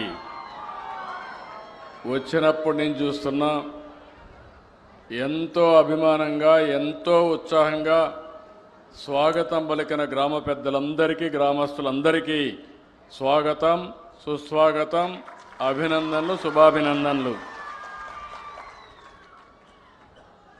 సహచర మంత్రివర్గ సభ్యులు కొండపల్లి శ్రీనివాస్ గారు, సహచర మంత్రివర్గ సభ్యురాలు హోంశాఖ మంత్రి అనిత గారు, గౌరవ పార్లమెంట్ సభ్యుడు కలిశెట్టి అప్పలనాయుడు గారు, ఈరోజు సెర్ఫ్ CEO మీ అందరికీ మొదటి తారీఖు అయితే మొదటి గంటలోనే మీకు పింఛన్లు ఇప్పిస్తున్నటువంటి కరుణ గారు, పెన్షనర్స్ అయితే ఇక్కడ సత్యవతి గారు, యమున గారు, బంగారు కుటుంబాలు 2 ధనంజయ నాయుడు గారు, నాగమణి గారు, మార్గదర్శి త్రినాథరావు గారు, రవికుమార్ గారు, జిల్లా కలెక్టర్ రామసుందర్ రెడ్డి గారు, మరొకసారి మా యువతను చూస్తున్నా చాలా ఉత్సాహంగా ఈ కార్యక్రమంలో భాగస్వాములు అవుతున్నారు. ఇంకో పక్కన మా చిన్నారులు చూస్తున్న పిల్లల్ని, తల్లికి వందనం హుషారు ఇంకా ఉంది, చాలా ఉత్సాహంగా ఉన్నారు. మా ఆడబిడ్డలను చూస్తున్న ఫుల్ జోష్లో ఉన్నారు. ఈ మధ్యకాలంలో స్త్రీ శక్తి బస్సు పెడితే ఎంత ఉత్సాహంగా మీటింగ్కి వెళ్తున్నారో, బస్సులో వెళ్తున్నారో, నా మీటింగులు కూడా అంతే జోరుగా హుషారుగా వస్తున్నారో అలాంటి నా తెలుగింటి ఆడపడుచులందరికీ నమస్కారాలు, అభినందనలు, శుభాభినందనలు. మొట్టమొదటిసారిగా దసరా శుభాకాంక్షలు. రేపు రాబోయేది మళ్ళీ దీపావళి వస్తుంది. దీపావళికి కూడా అడ్వాన్స్ కంగ్రాచులేషన్, శుభాకాంక్షలు. ఇప్పుడు పండగలే పండగలు. ఒకప్పుడు పండగ చేసుకోవాలంటే చాలా ఇబ్బందులు. ఈరోజు ఎవ్వరికీ ఇబ్బంది లేదు. ప్రతి నెల మొదటి తారీఖు వస్తుందంటే అదొక పింఛన్ల పండగ అని చెప్పి నేను మీకు తెలియజేస్తున్నా. దేశంలోనే కాదు, ప్రపంచంలోనే ఎక్కడా ఇవ్వని విధంగా ఆర్థిక భరోసా కల్పించే ఏకైక ప్రభుత్వం ఎన్డీఏ ప్రభుత్వం. అది ప్రభుత్వానికి పేదల పట్లుండే అభిమానం. 63,50,765 మందికి పింఛన్లు ఇస్తున్నాం. నెలలో ఈ ఒక్క కార్యక్రమంలో 2,745 కోట్ల పింఛన్ కింద ఇస్తున్నాం నెలవారీగా. 16 నెలలైంది నేను వచ్చి ముఖ్యమంత్రిగా. 48,019 కోట్ల రూపాయలు ఈ పేదవాళ్ళకి ఇచ్చిన ఏకైక ప్రభుత్వం ఈ ప్రభుత్వం అని చెప్పి నేను మీకు తెలియజేస్తున్నా. ఇంకొక పక్కన ఎవరైనా చనిపోతే చనిపోయిన నెల నుంచి వితంతో పింఛన్ ఇస్తున్నాం. ఇంకొక పక్క మీరు చూస్తే ఒక నెలలో తీసుకోకపోతే రెండో నెలలో ఇస్తున్నాం. ఆ విధంగా ఈ నెలలో 10,579 మందికి 4,23,00,000 వితంతో పింఛన్లు ఇచ్చాం. రెండో నెల కూడా పింఛను రెండు కలిపితే 1,34,023 మందికి 108 కోట్లు ఇచ్చాం. 2 నెలలు తీసుకోకపోతే మూడో నెలలో 11,545 మందికి 14 కోట్లు ఇచ్చాం. ఇంత మునుపంతా కూడా మీరు చూస్తే ఒక నెల తీసుకోకపోతే కట్ చేసేవాళ్ళు, రెండో నెల తీసుకోకపోతే 2 నెలలు కట్ చేసేవాళ్ళు. నేను అది ఆలోచించలేదు. ప్రభుత్వానికి లాభం కాదు, ఈ పేదవాళ్లకు న్యాయం చేయాలనే ఏకైక ధ్యేయంతో 2 నెలలు తీసుకోకపోతే మూడో నెల కూడా ఇస్తున్నా. మీరు ఇంటి దగ్గరే ఉంటే కాదు, మీరెక్కడుంటే అక్కడికి ఎత్తుక్కుంటా మా వాళ్ళు వస్తున్నారు. నరేగా పనులు చేస్తే పని దగ్గరికి వస్తున్నారు. హాస్పిటల్లో ఉంటే హాస్పిటల్కి వచ్చి ఇస్తున్నారు. బంధువుల ఇంట్లో ఉంటే బంధువుల ఇంట్లో ఇస్తున్నారు. ఇంతవరకు ఎప్పుడూ జరగలేదు. ఎవరైనా సరే వృద్ధాప్య హాస్టల్లో ఉంటే అక్కడ కూడా ఈ పింఛన్లు ఇస్తున్నామని చెప్పి నేను మీకు తెలియజేస్తున్నా. ఒక్క విజయనగరం ప్రతి నెల 2,75,682 మందికి పింఛన్లు ఇస్తున్నాం. దగ్గర 117 కోట్లు ఇస్తున్నాం. గజపతి నగరం నియోజకవర్గంలో 39,641 మందికి ఇస్తున్నాం, 17 కోట్లు ఇస్తున్నాం. మీ దత్తి గ్రామంలో 706 మందికి నెలవారీగా 29 లక్షల రూపాయలు మీకు ఇస్తున్నాం. మీ ఆదాయం వ్యవసాయం కంటే పింఛన్లోనే ఎక్కువ ఆదాయం వస్తూ ఉంది. ప్రతి ఒక్క ఇండ్లు కూడా కవర్ చేసే పరిస్థితికి వచ్చాం. ఇక్కడ మీరు చూస్తే నేను ఆ రోజు పింఛన్లు పెంచాను. పింఛన్లు ప్రారంభించిందే తెలుగుదేశం. మీరు ఒక్కసారి చరిత్ర గుర్తుపెట్టుకోవాలి. నందమూరి తారక రామారావు గారు 85లో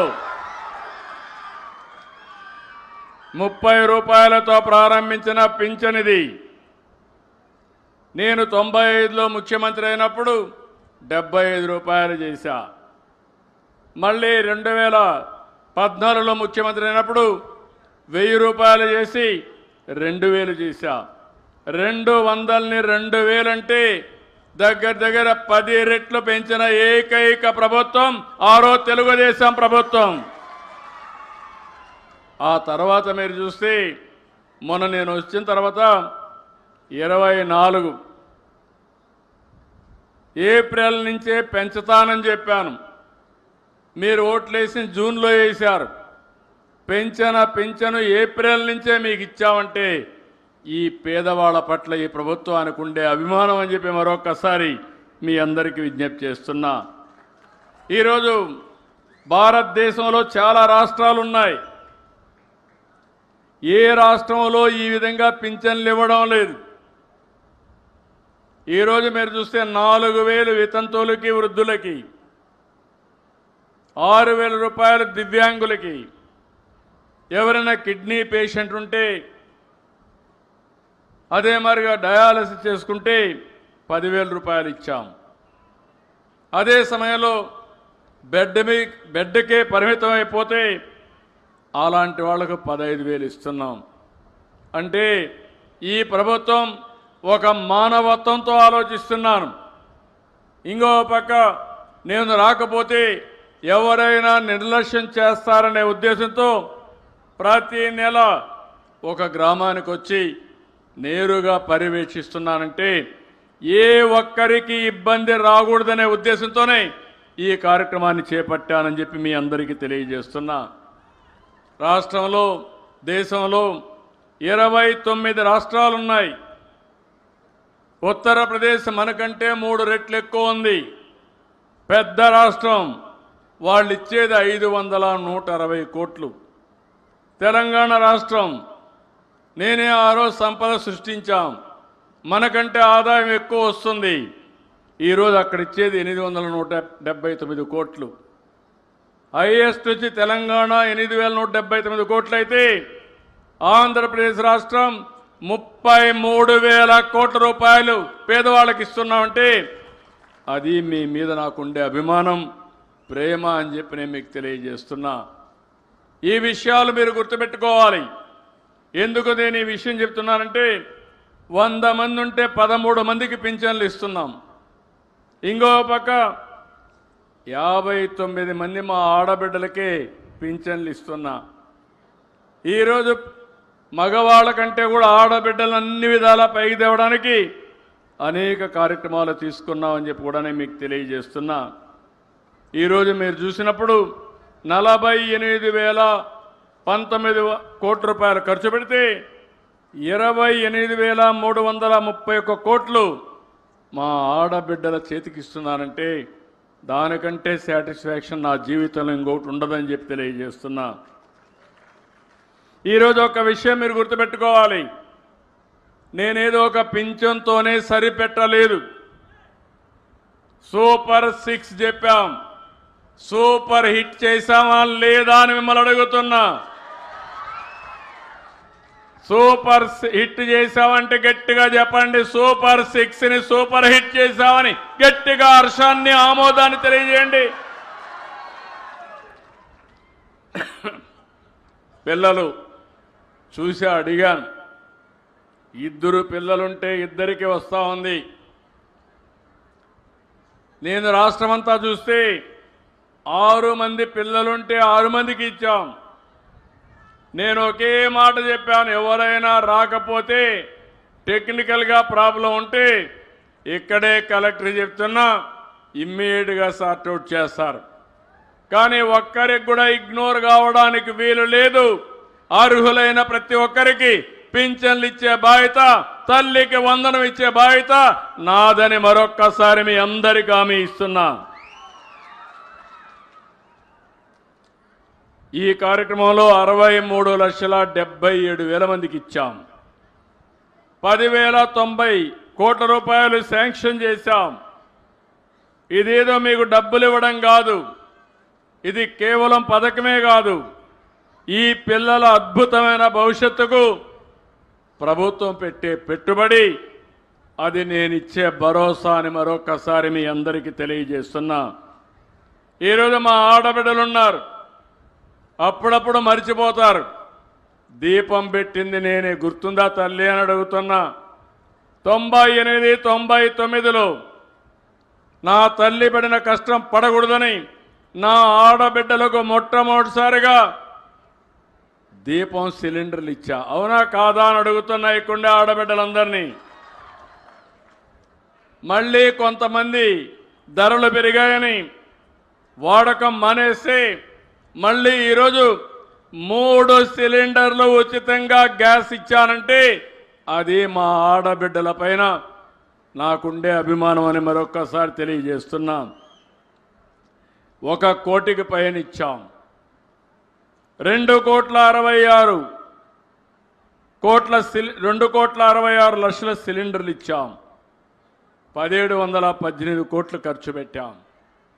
ఈ మధ్యనే స్త్రీ శక్తి ఆగస్టు 15 మా ఆడబిడ్డలందరికీ ఉచిత ప్రయాణ సౌకర్యం అంటే చాలామంది అసాధ్యమన్నారు, సాధ్యం కాదన్నారు, అవసరమా అని అడిగారు. నేను ఒకే మాట చెప్పాను, చెప్పింది చేసి చూపిస్తానని. స్త్రీ శక్తి కింద మీకు రాష్ట్రంలో ఎక్కడైనా ప్రయాణం చేయొచ్చు. మొన్న దసరా రోజున ఇక్కడి నుంచి నేరుగా విజయవాడకి వెళ్ళి కనకదుర్గమ్మ దర్శనం చేసుకొని మీరు వచ్చారంటే చాలా ఆనందంగా ఉంది. నేను కూడా పట్టు వస్త్రాలు ఆ తల్లికి సమర్పించా. అక్కడ పోయినప్పుడు చూశాను, క్యూలు చూశాను. మగవాళ్ళ కంటే మా ఆడబిడ్డలే ఎక్కువగా ఉన్నారు ఆ క్యూలంతా. అంటే స్త్రీ శక్తి బ్రహ్మాండంగా పనిచేసింది. అవునా కాదా అని అడుగుతున్నా మా ఆడబిడ్డలందరినీ. అంటే ఫస్ట్ టైం మీ అందరికీ మొబిలిటీ వచ్చింది, బయట పోయే అవకాశం వచ్చింది. ఈరోజు ఆగస్టు 15న ప్రారంభిస్తే 45 రోజులు 10 కోట్ల ప్రయాణాలు చేశారు. ఇది ఒక వినూత్నమైన అనుభవం. ఒకప్పుడు 10 లక్షల మందే రోజుకు బస్సులు ఎక్కేవాళ్ళు. ఈరోజు డబల్ అయిపోయింది, 21 లక్షలు ఎక్కుతున్నారు. మా తల్లి నవ్వుతా ఉంది. అంటే ఒకటే కోరుతున్నా, ఇది సూపర్ హిట్ అయింది. అదే సమయంలో అనవసరంగా తిరిగితే మాత్రం మీ ఆరోగ్యం పోతుంది. అవసరానికి వాడుకోండి, తప్పు లేదు. ఎక్కడన్నా దేవాలయానికి వెళ్ళాలంటే వెళ్ళండి, తప్పు లేదు. 2 పనులు అవుతాయి. ఒకటి, మీరు ఒక దేవుణ్ణి దర్శించుకొని అక్కడ కానీ ప్రార్థనలు చేస్తే కష్టపడి పనిచేస్తారు. మీ పిల్లలకు ఉద్యోగం రావాలంటే ఉద్యోగం వస్తుంది. మీ ఇంకేమైనా కోరికలు ఉంటే కోరికలు కూడా తీరుతాయి. అదే సమయంలో నేను మిమ్మల్ని కోరేది, ఎక్కడన్నా తల్లి దగ్గరికి పోవాలన్నా లేకుంటే తల్లి బిడ్డ దగ్గరికి రావాలన్నా మీరు ఈజీగా రావడానికి అవకాశం ఉంటుంది. చాలామంది పిల్లలు చదువుకుంటున్నారు. ఇంటర్మీడియట్ ఉంటే మండల హెడ్ క్వార్టర్కి పోవాలి, ఉచితంగా ప్రయాణ సౌకర్యం ఉంటుంది. ఇంకో పక్క ఉద్యోగాలకు పోయి రావాలంటే ఈజీగా పోయి వచ్చే పరిస్థితి వస్తుంది. నేను ముందు చూపుతో ఆలోచించి అందరికీ ఫ్రీ బస్ ఏర్పాటు చేశాను. ఇది నెలకు 247 కోట్లు అవుతుంది. సంవత్సరానికి 2963 కోట్లు అవుతుంది. ఎంతైనా పర్వాలేదు, ఇదో గేమ్ చేంజర్గా తయారవుతుంది. మా ఆడబిడ్డలు ఆర్థికంగా ఎదిగి దేశానికే వన్నీ తెచ్చే విధంగా ముందుకు పోతారు. నేనే డాక్రా సంఘాలు పెట్టాను. ఈరోజు మీ పొదుపు చూస్తే 20,000 కోట్లుంది. మీరు అప్పులు తీసుకునేది చూస్తే 50,000 కోట్ల రూపాయల అప్పులు తీసుకుంటున్నారు. పట్టణ ప్రాంతాల్లో మెప్మా ఉంది, అక్కడ ఒక 22 లక్షల మంది ఉన్నారు. వాళ్ళకు కూడా దగ్గర ఒక 10,000 కోట్ల దగ్గర పొదుపు ఉంది. 20,000 కోట్ల అప్పు తీసుకుంటున్నారు. మళ్ళీ తిరిగి కట్టడంలో పెద్ద వ్యాపారస్తులు కట్టలేదు, కానీ నీతిగా ఉండే మా ఆడబిడ్డలు మాత్రం తిరిగి కట్టే సాంప్రదాయానికి కట్టుబడి ఉన్నారు. ఇప్పుడు డబ్బులు రావడం పెద్ద ప్రాబ్లం కాదు. నేను అందుకే కరుణ గారిని ఒక మాట చెప్పాను. అదే మరి మంత్రి ఇక్కడే ఉన్నాడు, డాక్రా సంఘాల మంత్రి మీ దగ్గర శ్రీనివాస్ గారు ఇక్కడే ఉన్నారు. మీ ఆదాయాన్ని పెంచడానికి ఏం చేయాలనో పెద్ద ఎత్తున ఆలోచిస్తున్నానని చెప్పి కూడా నేను మీకు తెలియజేస్తున్నా. ఇంకో పక్క 4వ తారీఖు ఆటో డ్రైవర్లు మా ఆడబిడ్డలకు ఉచిత ప్రయాణ సౌకర్యం ఏర్పాటు చేసి మాకు నష్టం వస్తూ ఉందని బాధపడితే వాళ్ళకు కూడా చెప్పా, మీరు కూడా బాధపడద్దండి. ఆటో డ్రైవర్ సేవలో 4వ తారీఖున 15,000 రూపాయలు వాళ్ళ అకౌంట్లో వేస్తున్నాను. 2,90,000 మంది 4,35,000 కోట్ల రూపాయలు వాళ్ళ అకౌంట్లో వేస్తున్నా. డ్రైవర్ కష్టాలు తెలిసిన వ్యక్తిని, పేదవాళ్ళ ఇబ్బందులు అర్థమైనాయి, అందుకే ఈ కార్యక్రమం తీసుకున్నాం. ఇంకో పక్క రైతు బాగుంటేనే దేశం బాగుంటుంది. గ్రామీణ ప్రాంతాలు బాగుండాలంటే రైతు ఆదాయం పెరగాలి. ఒకప్పుడు మీరు చూస్తే రైతును పట్టించుకున్న దాఖలాలు లేవు. ఈరోజు నేను ఒకటి ఆలోచిస్తున్నాను, ఆహారపు అలవాట్లు మారాయి, మన ఉత్పత్తిని కూడా మార్చుకోవాలి. విజయనగరం జిల్లా పేదరికంలో ఉంది. దానికి కారణం మీరు చూస్తే ఇక్కడ నీళ్లు పైనున్నా, నీటి వనరులున్నా ఇక్కడ వ్యవసాయం అనుకున్నట్టు చేయలేక చేసిన వాణిజ్య పంటలు వేయకుండా మనకు నష్టం వస్తూ ఉంది. నేను ఒకటి హామీ ఇస్తున్నా, రైతును ఆదుకుంటాం. అందుకే అన్నదాత సుఖీభవ కింద 20,000 ఇస్తా అన్నాం. మొదట విడత 7,000 వేసాం. మిగిలిన 14,000 కూడా మీ అకౌంట్లో వేసే బాధ్యత మాదని మరొక్కసారి మీ అందరికీ హామీ ఇస్తున్నా. 46,85,000 వేసాం. 3,174 కోట్ల రూపాయలు మీ అకౌంట్లో వేసి ఒక విజయనగరంలో 2,27,000 మందికి 152 కోట్ల రూపాయలు జమ చేశాం. ఇక్కడే యువత ఉన్నారు. నేను ఒకటే చెప్తున్నా మా యువత అందరికీ, నేను ఆ రోజు చాలా స్పష్టంగా చెప్పాను, సూపర్ 6లో మొట్టమొదటిది మెగా డిఎస్సి చేస్తానని మొదటి సంతకం పెట్టాను. సంవత్సరంలో పూర్తి చేశాను. మీ నియోజకవర్గంలో 107 మందికి ఉద్యోగాలు వచ్చాయంటే అది ఈ ప్రభుత్వం యొక్క పట్టుదల. మొన్నే అందరినీ పిలిచాను, నేనే సర్టిఫికెట్లు ఇచ్చాను. వాళ్ళ ఆనందం చూస్తే నేను చాలా మీటింగులకు వెళ్ళాను, కానీ వాళ్ళ ఉద్యోగం వచ్చిన వాళ్ళందరూ చాలా జుబిలెంట్గా ఉన్నారు, చాలా ఆనందంగా ఉన్నారు. మొట్టమొదటిసారిగా ఉద్యోగం వచ్చిన వాళ్ళ ఉత్సాహం ఎట్లుంటుందో నేను చూశాను. నేను ఒకటే చెప్తున్నా, ఈ రాష్ట్రంలో యువతకు ఒకటే విజ్ఞప్తి చేస్తున్నా, మీకు నేను అండగా ఉంటా. ఉద్యోగాలు కల్పించే బాధ్యత నాది. ఇప్పటికే మీరు చూస్తే 10 లక్షల కోట్ల రూపాయలు పెట్టుబడులు వచ్చాయి. ఇవన్నీ అయితే 9,50,000 మందికి ఉద్యోగాలు వస్తాయి. ఇక్కడ ఒకసారి చూసినప్పుడు నేను ఆ రోజు చెప్పింది 20 లక్షల ఉద్యోగాలు 5 ఏళ్ళు ఇస్తా అన్నాం. ఈ 15 నెలల్లో 4,71,574 మందికి ఉద్యోగాలు ఇచ్చాం. ప్రభుత్వంలో టీచర్లకి 15,941 ఇచ్చాం. అదే మరి వివిధ డిపార్ట్మెంట్లో 9,093 ఇచ్చాం. పోలీస్ శాఖలో 6,100 మందికి ఇచ్చాం. ఈరోజు నేను చెప్పాను, వర్క్ ఫ్రమ్ హోమ్ చదువుకున్న వాళ్ళు ఉన్నారు, మీ ఇంటి దగ్గరనే మీరు పనిచేసే అవకాశాన్ని కల్పిస్తున్నాం. 5,500 మందికి ఉద్యోగాలు ఇచ్చాం. విశాఖపట్నం మీకు దగ్గరే ఉంటుంది, భోగాపురం ఎయిర్పోర్ట్ వస్తూ ఉంది, ఇప్పుడే టీసీఎస్ వచ్చింది, కాగ్నిజెంట్ వస్తూ ఉంది, గూగుల్ క్యాంపస్ వస్తూ ఉంది. గూగుల్ క్యాంపస్ వస్తే భారతదేశానికి ఒకప్పుడు హైదరాబాద్ ఐటీ క్యాపిటల్ అయితే విశాఖపట్నం ఏఐ క్యాపిటల్గా, డేటా సెంటర్ క్యాపిటల్గా తయారవుతుంది. ఇక్కడే మీకు సెంట్రల్ యూనివర్సిటీ పక్కనే ట్రైబల్ యూనివర్సిటీ వస్తుంది.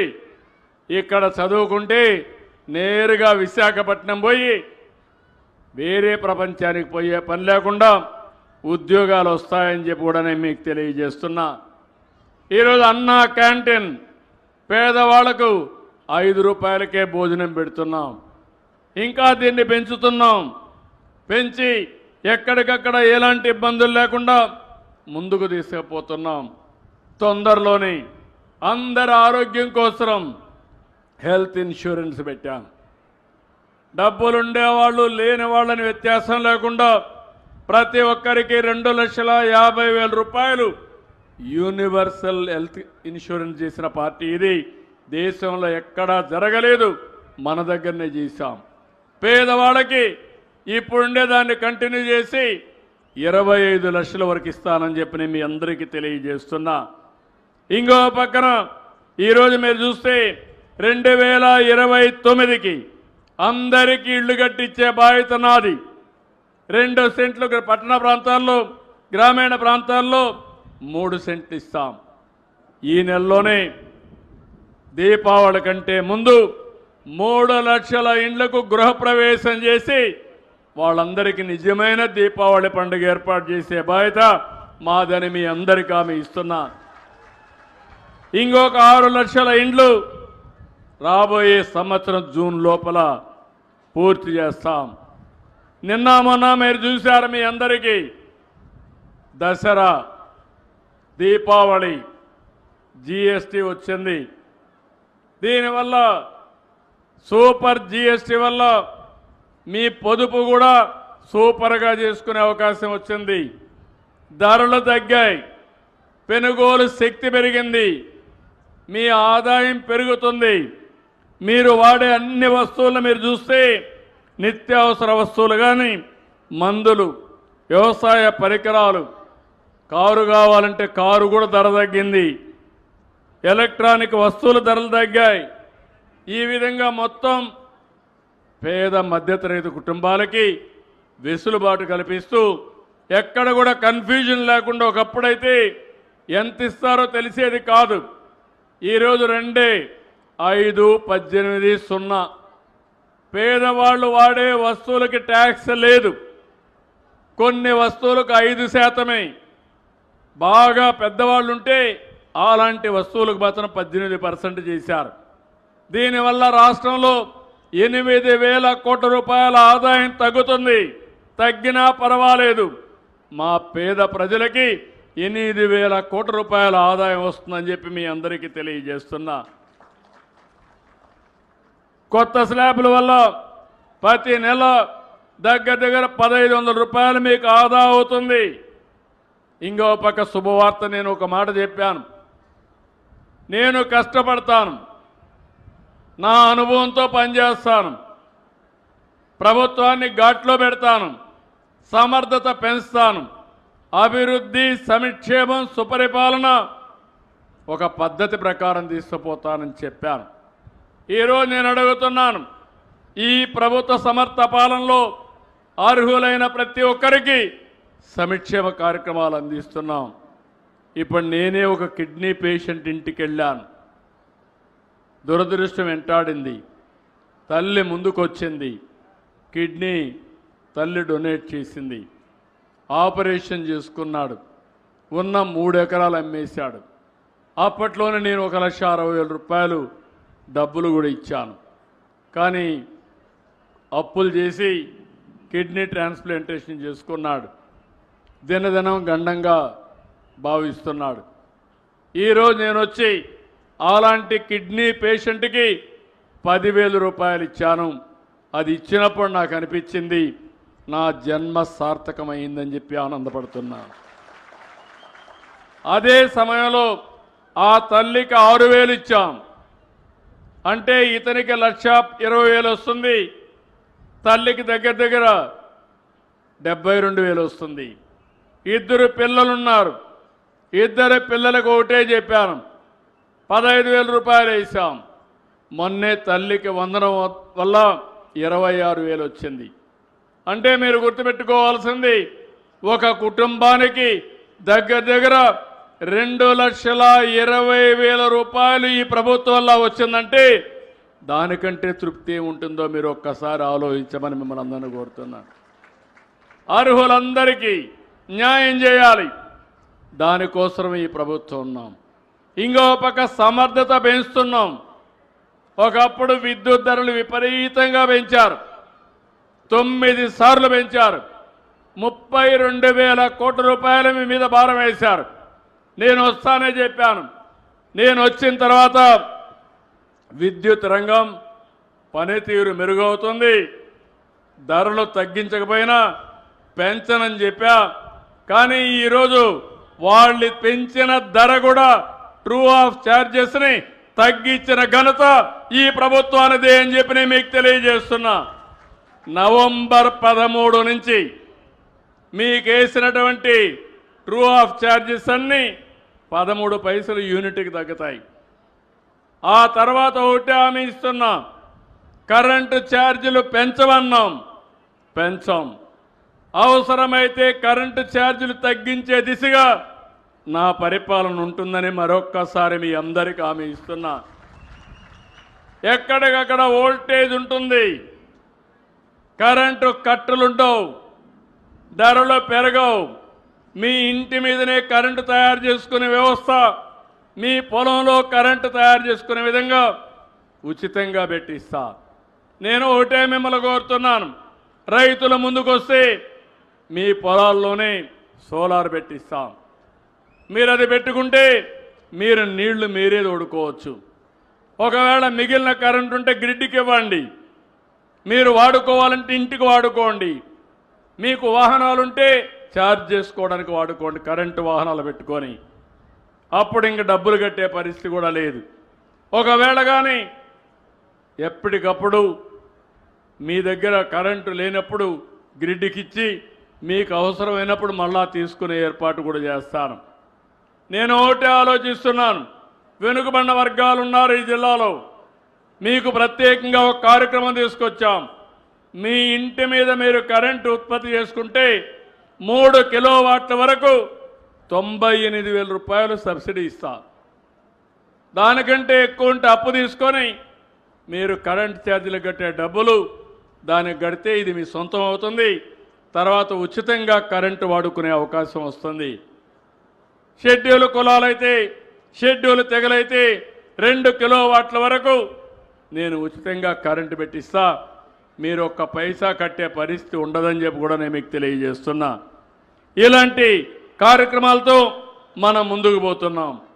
ఈరోజు ఇక్కడుండే మిమ్మల్ని అందరూ ఒకటే కోరుతున్నాను, ఉత్తరాంధ్ర విశాఖపట్నం, శ్రీకాకుళం, విజయనగరం పేదరికం ఉండే జిల్లా.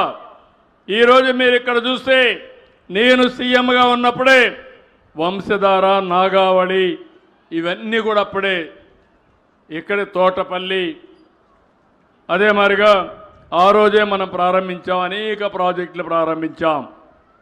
తారక రామ, తీర్థసాగర్ ఇవన్నీ ప్రారంభించాం.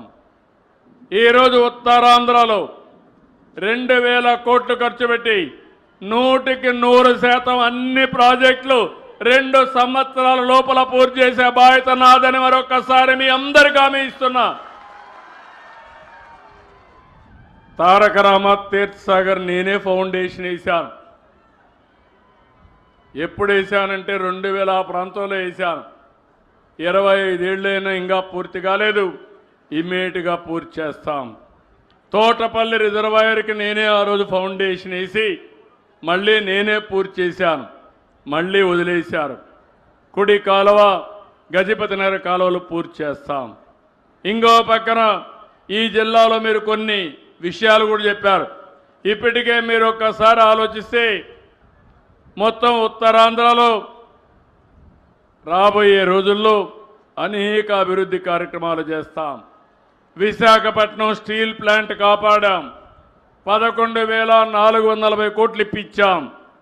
ఇంకో పక్కన విశాఖపట్నంలో ఏదైతే రైల్వే జోన్ కూడా తీసుకొచ్చాం.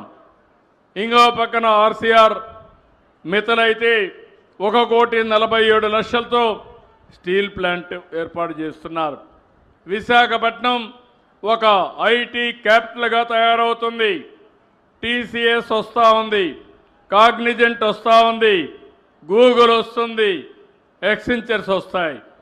ప్రపంచ స్థాయి కంపెనీలకన్నింటికీ కేంద్రంగా ఉంటుంది. భోగాపురం ఎయిర్పోర్ట్ వస్తుంది. మీ ఊరికి భోగాపురం పోవాలంటే 1 గంటలో పోవచ్చు. విశాఖపట్నం వాళ్ళకంటే మీకు అనుకూలంగా ఉంటుంది, ఇది విజయనగర అభివృద్ధికి పెద్ద ఎత్తున దోహదం చేస్తుందని చెప్పి కూడా నేను మీకు తెలియజేస్తున్నా. ఇంకో పక్క వైజాగ్ రాయ్పూర్ గ్రీన్ఫీల్డ్ హైవేతో సెంట్రల్ ఇండియా కనెక్టివిటీ పెరుగుతుంది. ఇంకో పక్క మీరు ఒక్కసారి చూస్తే నేను చెప్పిన అన్ని ప్రాజెక్టులు పూర్తి చేసి ఉత్తరాంధ్ర సుజల స్రవంతిని కూడా పూర్తి చేసి గోదావరి నుంచి వంశధారకు అనుసంధానం చేస్తాం. ఇంత మునిపి మన వంశధార నాగావళి అనుసంధానం చేశాం. ఇప్పుడు నాగావళి నుంచి వేదవతి వరకు తీసుకొస్తాం. అదే మరి ఉత్తరాంధ్ర సుజల స్రవంతి పైకి తీసుకొచ్చి వేదావతి కలిపి మొత్తం వంశధార వరకు తీసుకుపోతామని చెప్పి కూడా నేను మీకు తెలియజేస్తున్నా. దీనివల్ల మీకు నీటి ఎద్దడి లేదు. ఇప్పుడే మన మిత్రులు ఒక రిక్వెస్ట్ కూడా చేశారు.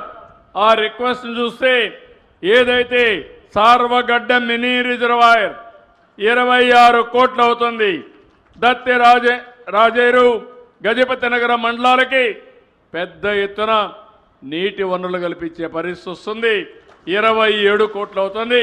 అయినా పర్వాలేదు, 2 సంవత్సరాల లోపల పూర్తి చేసి మీకు నీళ్లు ఇచ్చే బాధ్యత ఈ ప్రభుత్వాన్ని. ఇదే కాకుండా గిరిజన విశ్వవిద్యాలయం పక్కనే వస్తుంది. ఇంత మునుపైతే ఒక ప్రభుత్వం ఉండేది. ప్రభుత్వం వస్తూ ఉంటే మీరు చూసుంటారు, అప్పుడు చెట్లన్నీ నరికేసేవాళ్ళు, పరదాలు కట్టేవాళ్ళు. ఉన్నాయా ఇప్పుడు పరదాలు? చెట్లు నరుకుతున్నారా ఇప్పుడు? ఎవరైనా వచ్చిన వాళ్ళు వెళ్ళిపోతారని పక్కనంతా కూడా గోతులు దేవేవాళ్ళు పోనీయకుండా. పోలీసులు అడ్డం పడేవాళ్ళు. నిజమా అబద్ధమా అని మిమ్మల్ని అడుగుతున్నా. వాస్తవం అయితే ఒక్కసారి గుర్తు తెచ్చుకొని చప్పట్లు కొట్టిండే వాస్తవని. ఎవరు నవ్వినా అప్పుడుండే ప్రభుత్వం మిమ్మల్ని వేధించేవాళ్ళు. అవునా కాదు? కేసులు పెట్టేవాళ్ళు. నవ్వడానికి వీల్లేదు, ఫ్రీగా మాట్లాడడానికి వీల్లేదు. ఎన్ని ఇబ్బందులు పెట్టాలనో అన్ని ఇబ్బందులు పెట్టారు. 2024లో మళ్ళీ రాష్ట్రానికి స్వాతంత్రం వచ్చిందంటే, మీరందరూ స్వేచ్ఛగా ఉన్నారంటే అది ఈ యొక్క ఎన్డీఏ ప్రభుత్వం ఇచ్చినటువంటి స్వాతంత్రం అని చెప్పి కూడా నేను మీకు తెలియజేస్తున్నా. నాకు కానీ కక్ష ఉంటే విశ్వవిద్యాలయాన్ని మళ్ళా మార్చాలి. మార్చను. నేను తుగ్లక్ కాదు, ఆ తుగ్లక్ రోజులు అయిపోయినాయి. అందుకే ఇక్కడే కడతా, ఇంకా బాగా కడతా, డబ్బులు ఇప్పిస్తా. ఇప్పించడమే కాదు, ఒక మంచి విశ్వవిద్యాలయాన్ని ఇక్కడ ఏర్పాటు చేసే బాధ్యత నాదని మీ అందరికీ హామీ ఇస్తున్నా. అక్కడ కూడా ఇంత మునుపు ఏదైతే పెట్టారో అక్కడైతే ఒక గ్రేహౌండ్స్ క్యాంపస్ కూడా ఏర్పాటు చేస్తున్నాం. ఇలాంటి మంచి కార్యక్రమాలతో మనం ముందుకు పోతున్నాం. ఈ ఊర్లో, ఈ మండలంలో, ఈ జిల్లాలో కూడా మత్స్యకారులు చేప వేటకి ఏదైతే మన మత్స్యకారులకు ఒక జట్టి కావాలని చెప్పి కోరారు. తప్పకుండా కట్టిస్తామని చెప్పి కూడా నేను మీ అందరికీ హామీ ఇస్తున్నా. ఇంకో పక్కన జామి మండలం శాసనాపాలెం నుంచి వేమిలి మార్గంలో హై లెవెల్ బ్రిడ్జ్ ఒకటి కావాలన్నారు. అది కూడా శాంక్షన్ చేస్తామని చెప్పి మీ అందరికీ హామీ ఇస్తున్నాను. మర్రి వలస ఆంధ్రా ఆర్ఎన్బి రోడ్ నుంచి మర్రి వలస బ్రిడ్జ్తో కలిపి గజపతి నగరం వరకు రోడ్డు వేయాలన్నారు. అది కూడా శాంక్షన్ చేస్తున్నామని చెప్పి కూడా నేను మీకు తెలియజేస్తున్నా. ఈరోజు ఇక్కడ మీరు చూస్తే ఇప్పుడే కలిసిట్టి అప్పలనాయుడు ఎంపీ మొన్నటి వరకు మామూలు కార్యకర్తను ఒక ఎంపీ చేసిన పార్టీ తెలుగుదేశం పార్టీ. సమర్థవంతంగా పనిచేస్తున్నాడు. పార్టీ అంటే ప్రాణంగా చూసుకుంటున్నాడు. ఆయన్ని మనస్ఫూర్తిగా అభినందిస్తున్నానని చెప్పి కూడా నేను మీకు తెలియజేస్తున్నా. ఇంకో పక్కన ఇప్పుడే ఎమ్మెల్యే గారు ఇక్కడ మంత్రి మొదటిసారి వాళ్ళ తాత కూడా ఒకప్పుడు ఎంపీ ఇక్కడ, రాజకీయ కుటుంబం. మొన్నటి వరకు వాళ్ళ బాబాయ్ కూడా ఇక్కడే ఎమ్మెల్యేగా ఉన్నాడు. బాగా చదువుకున్నాడు. ఇంకా కష్టపడాలి, ఇంకా మీకు అందుబాటులో ఉండాలి. నేను ఏవైతే ఆలోచనలు పెట్టుకున్నానో ఆ ఆలోచనల ప్రకారం రాత్రింబగళ్ళు పనిచేసి ఈ వెనుకబడిన జిల్లా, వెనుకబడిన నియోజకవర్గాన్ని అభివృద్ధి చేసే బాధ్యత ఆయనకు అప్పచెప్పానని చెప్పి మీ అందరికీ తెలియజేస్తున్నా. మీరు కూడా వదిలిపెట్టద్దండి, రాటు తేలాలి, గట్టిగా పనిచేయించండి. ఎందుకంటే ఈ నియోజకవర్గానికి అవసరం. అందుకే యువకుడు, ఉత్సాహవంతుడు, చదువుకున్నాడు, జాక్పాట్ మారిగా ఎమ్మెల్యే ప్లస్ ఒకటేసారి మంత్రి కూడా, డబుల్ జాక్పాట్. కానీ ఆయన కష్టపడాలి. ఏదైతే నేను ఆశలు పెట్టుకున్నానో ఆ ఆశల్ని నిరూపించుకునే బాధ్యత అయిందని చెప్పి నేను మీకు తెలియజేస్తున్నా. నా ఆలోచన ఒకటే. ఇప్పుడే అనిత గారు ఒక మాట అన్నారు. ఎగ్జాక్ట్గా 22 సంవత్సరాల కంటే ముందు వెంకటేశ్వర స్వామికి పట్టు వస్త్రాలు ఇచ్చే సాంప్రదాయం ముఖ్యమంత్రిగా నేను వెళ్ళాను. ఆ రోజే నేను ప్రాణదానం అంటే వెంకటేశ్వర స్వామి భక్తులు ప్రాణదానం కింద డొనేట్ చేయమని ఒక ట్రస్ట్ కిందన ఏర్పాటు చేశాను. రోయా హాస్పిటల్లో ఇనాగరేట్ చేశాను. పోతూ ఉంటే 24 క్లేమోర్ మైన్స్ నా మీద బ్లాస్ట్ చేశారు ఆ రోజు తీవ్రవాదులు. మామూలుగా ఎవ్వరూ బయటపడరు. ఒక బాంబు వేస్తేనే ఏమవుతాం మీకు తెలుసు. అలాంటిది 24 బాంబులు వేస్తే సాక్షాత్తు వెంకటేశ్వర స్వామి దిగొచ్చి నాకు ప్రాణభిక్ష పెట్టాడని చెప్పి మీ అందరికీ విజ్ఞప్తి చేస్తున్నా. నన్ను ఒక పర్పస్ కోసం బతికిచ్చాడు, ప్రాణభిక్ష పెట్టారు. నేను ఎప్పుడు ఆయన పాదాల దగ్గర ఎప్పుడు మా ఇంట్లో నుంచి చూస్తే 7 నామాలు కనపడొస్తాయి. అటు సైడ్ మంగాపురం చూస్తే అలాంటిది నేను ఎప్పుడూ గుర్తుపెట్టుకుంటాను. పవిత్రమైన భావంతో పనిచేస్తాం. ఎన్టీ రామారావు గారు మొట్టమొదటిసారిగా అన్నదానం ప్రవేశపెడితే ఈరోజు వెంకటేశ్వర స్వామి ఆ అన్నదానం 2300 కోట్లుంది. వచ్చే ఆదాయంతోనే పెట్టగలుగుతున్నాం. వడ్డీ మళ్ళా వస్తూ ఉంది. అందుకే మొన్న ఒక నిర్ణయం తీసుకున్నా. వెంకటేశ్వర స్వామి మేనేజ్ చేసే, టీటీడీ మేనేజ్ చేసే అన్ని దేవాలయాల్లో కొండపైన ఏ విధంగా అయితే భోజనం పెడుతున్నారో అన్ని దేవాలయాల్లో అన్నదానం ఏర్పాటు చేసే కార్యక్రమానికి శ్రీకారం చుట్టా. అదే మరిగా ఈరోజు 688 కోట్లు ప్రాణదానం ఉంది. ఆ నిధులను కూడా సమీకరించి పెద్ద ఎత్తున తిరుపతిలో ఉండే అన్ని హాస్పిటల్లన్నీ ఒక గొడుగు కింద తీసుకొచ్చి వాళ్ళందరికీ ఆరోగ్య చికిత్సలు అందించే విధంగా రాష్ట్ర ప్రభుత్వం ఇచ్చే డబ్బులే కాకుండా అదనంగా ఒక కార్యక్రమం తీసుకున్నాం. ఇంకో పక్కన శ్రీవారి సేవకులు ఉన్నారు. ఇప్పుడే భవానీ సేవకులను చూశాను ఇక్కడ నేను. ఈ ఊర్లో 70 మంది భవానీ సేవకులు ఉన్నారు. రాష్ట్రం మొత్తం చూస్తే దగ్గర 17 లక్షల మంది శ్రీవారి సేవకులు ఉన్నారు. నేనే ఆ కార్యక్రమానికి శ్రీకారం చుట్టాను. నేను సత్యసాయి బాబా ఆశ్రమంలో చూశా. ఆ సత్య సేవకులు ఉండేవాళ్ళు, సాయిబాబా సేవకులు ఉండేవారు. ఆ స్ఫూర్తిని తీసుకొని శ్రీవారి సేవకులుంటే బాగుంటుందని నేనే ఇంట్రడ్యూస్ చేశా. ఈరోజు బ్రహ్మాండంగా పనిచేస్తూ ఉంది. నిన్న బ్రహ్మోత్సవాలు చాలా బాగా చేశారంటే ఎవరైతే శ్రీవారి సేవకులు వచ్చి వాలంటరీ వర్క్ చేసి బ్రహ్మాండంగా జయప్రదం చేశారు, వారందరినీ అభినందిస్తున్నా. ఇప్పుడు ఒక పిలుపు కూడా ఇచ్చాను. మొన్న డాక్టర్స్ ఉంటారు, విదేశాల్లో ఉంటారు, మీరందరూ రండి. ఒక వారం తిరుపతిలో పేదవాళ్ళకు వైద్యం చేయండి. తర్వాత దేవుని దగ్గరికి వెళ్ళండి. ముందు మానవ సేవ, తర్వాత మాధవ సేవ. ఈ రెండు చేస్తే భగవంతుడు కూడా మిమ్మల్ని ఆశీర్వదిస్తాడని చెప్పి ఆ కార్యక్రమానికి శ్రీకారం చుట్టాను. ఇంకో పక్క ఎప్పుడు కూడా మీరు గుర్తుపెట్టుకోవాలి, మనకు ఆరోగ్యం బాగుండాలంటే స్ట్రెస్ లేని జీవితం కావాలి. నేను మందులు ఇవ్వడానికి, ట్రీట్మెంట్ ఇవ్వడానికి హాస్పిటల్స్ పెట్టాం. అదే సమయంలో దేవాలయాలు కానీ ప్రార్థనాలయాలు కానీ చాలా ముఖ్యం. అందుకే మొన్నే టీటీడీకి చెప్పాం, ఎప్పుడో ప్రారంభించాం ఒక ట్రస్ట్. ఈరోజు దాని ద్వారా 5,000 దేవాలయాలు రాష్ట్రం దేశం మొత్తం కడుతున్నాం. ఇవి చిన్న దేవాలయాలన్నీ గ్రామాల్లో, పెద్ద దేవాలయాలు ఒక 50 కట్టాలని చెప్పి ఆలోచిస్తున్నాం.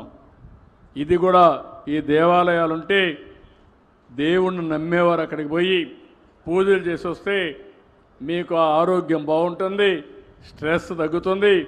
అందుకే ఈరోజు స్త్రీ శక్తి కింద మీకు ఉచిత ప్రయాణ సౌకర్యం పెట్టాం. మీరు ఎక్కడికి పోవాలన్నా, కడాన శ్రీశైలం పోవాలన్నా నేరుగా పోయి మల్లికార్జున స్వామిని చూసుకొని తిరిగి రావచ్చు అని చెప్పి మీ అందరికీ విజ్ఞప్తి చేస్తున్నా.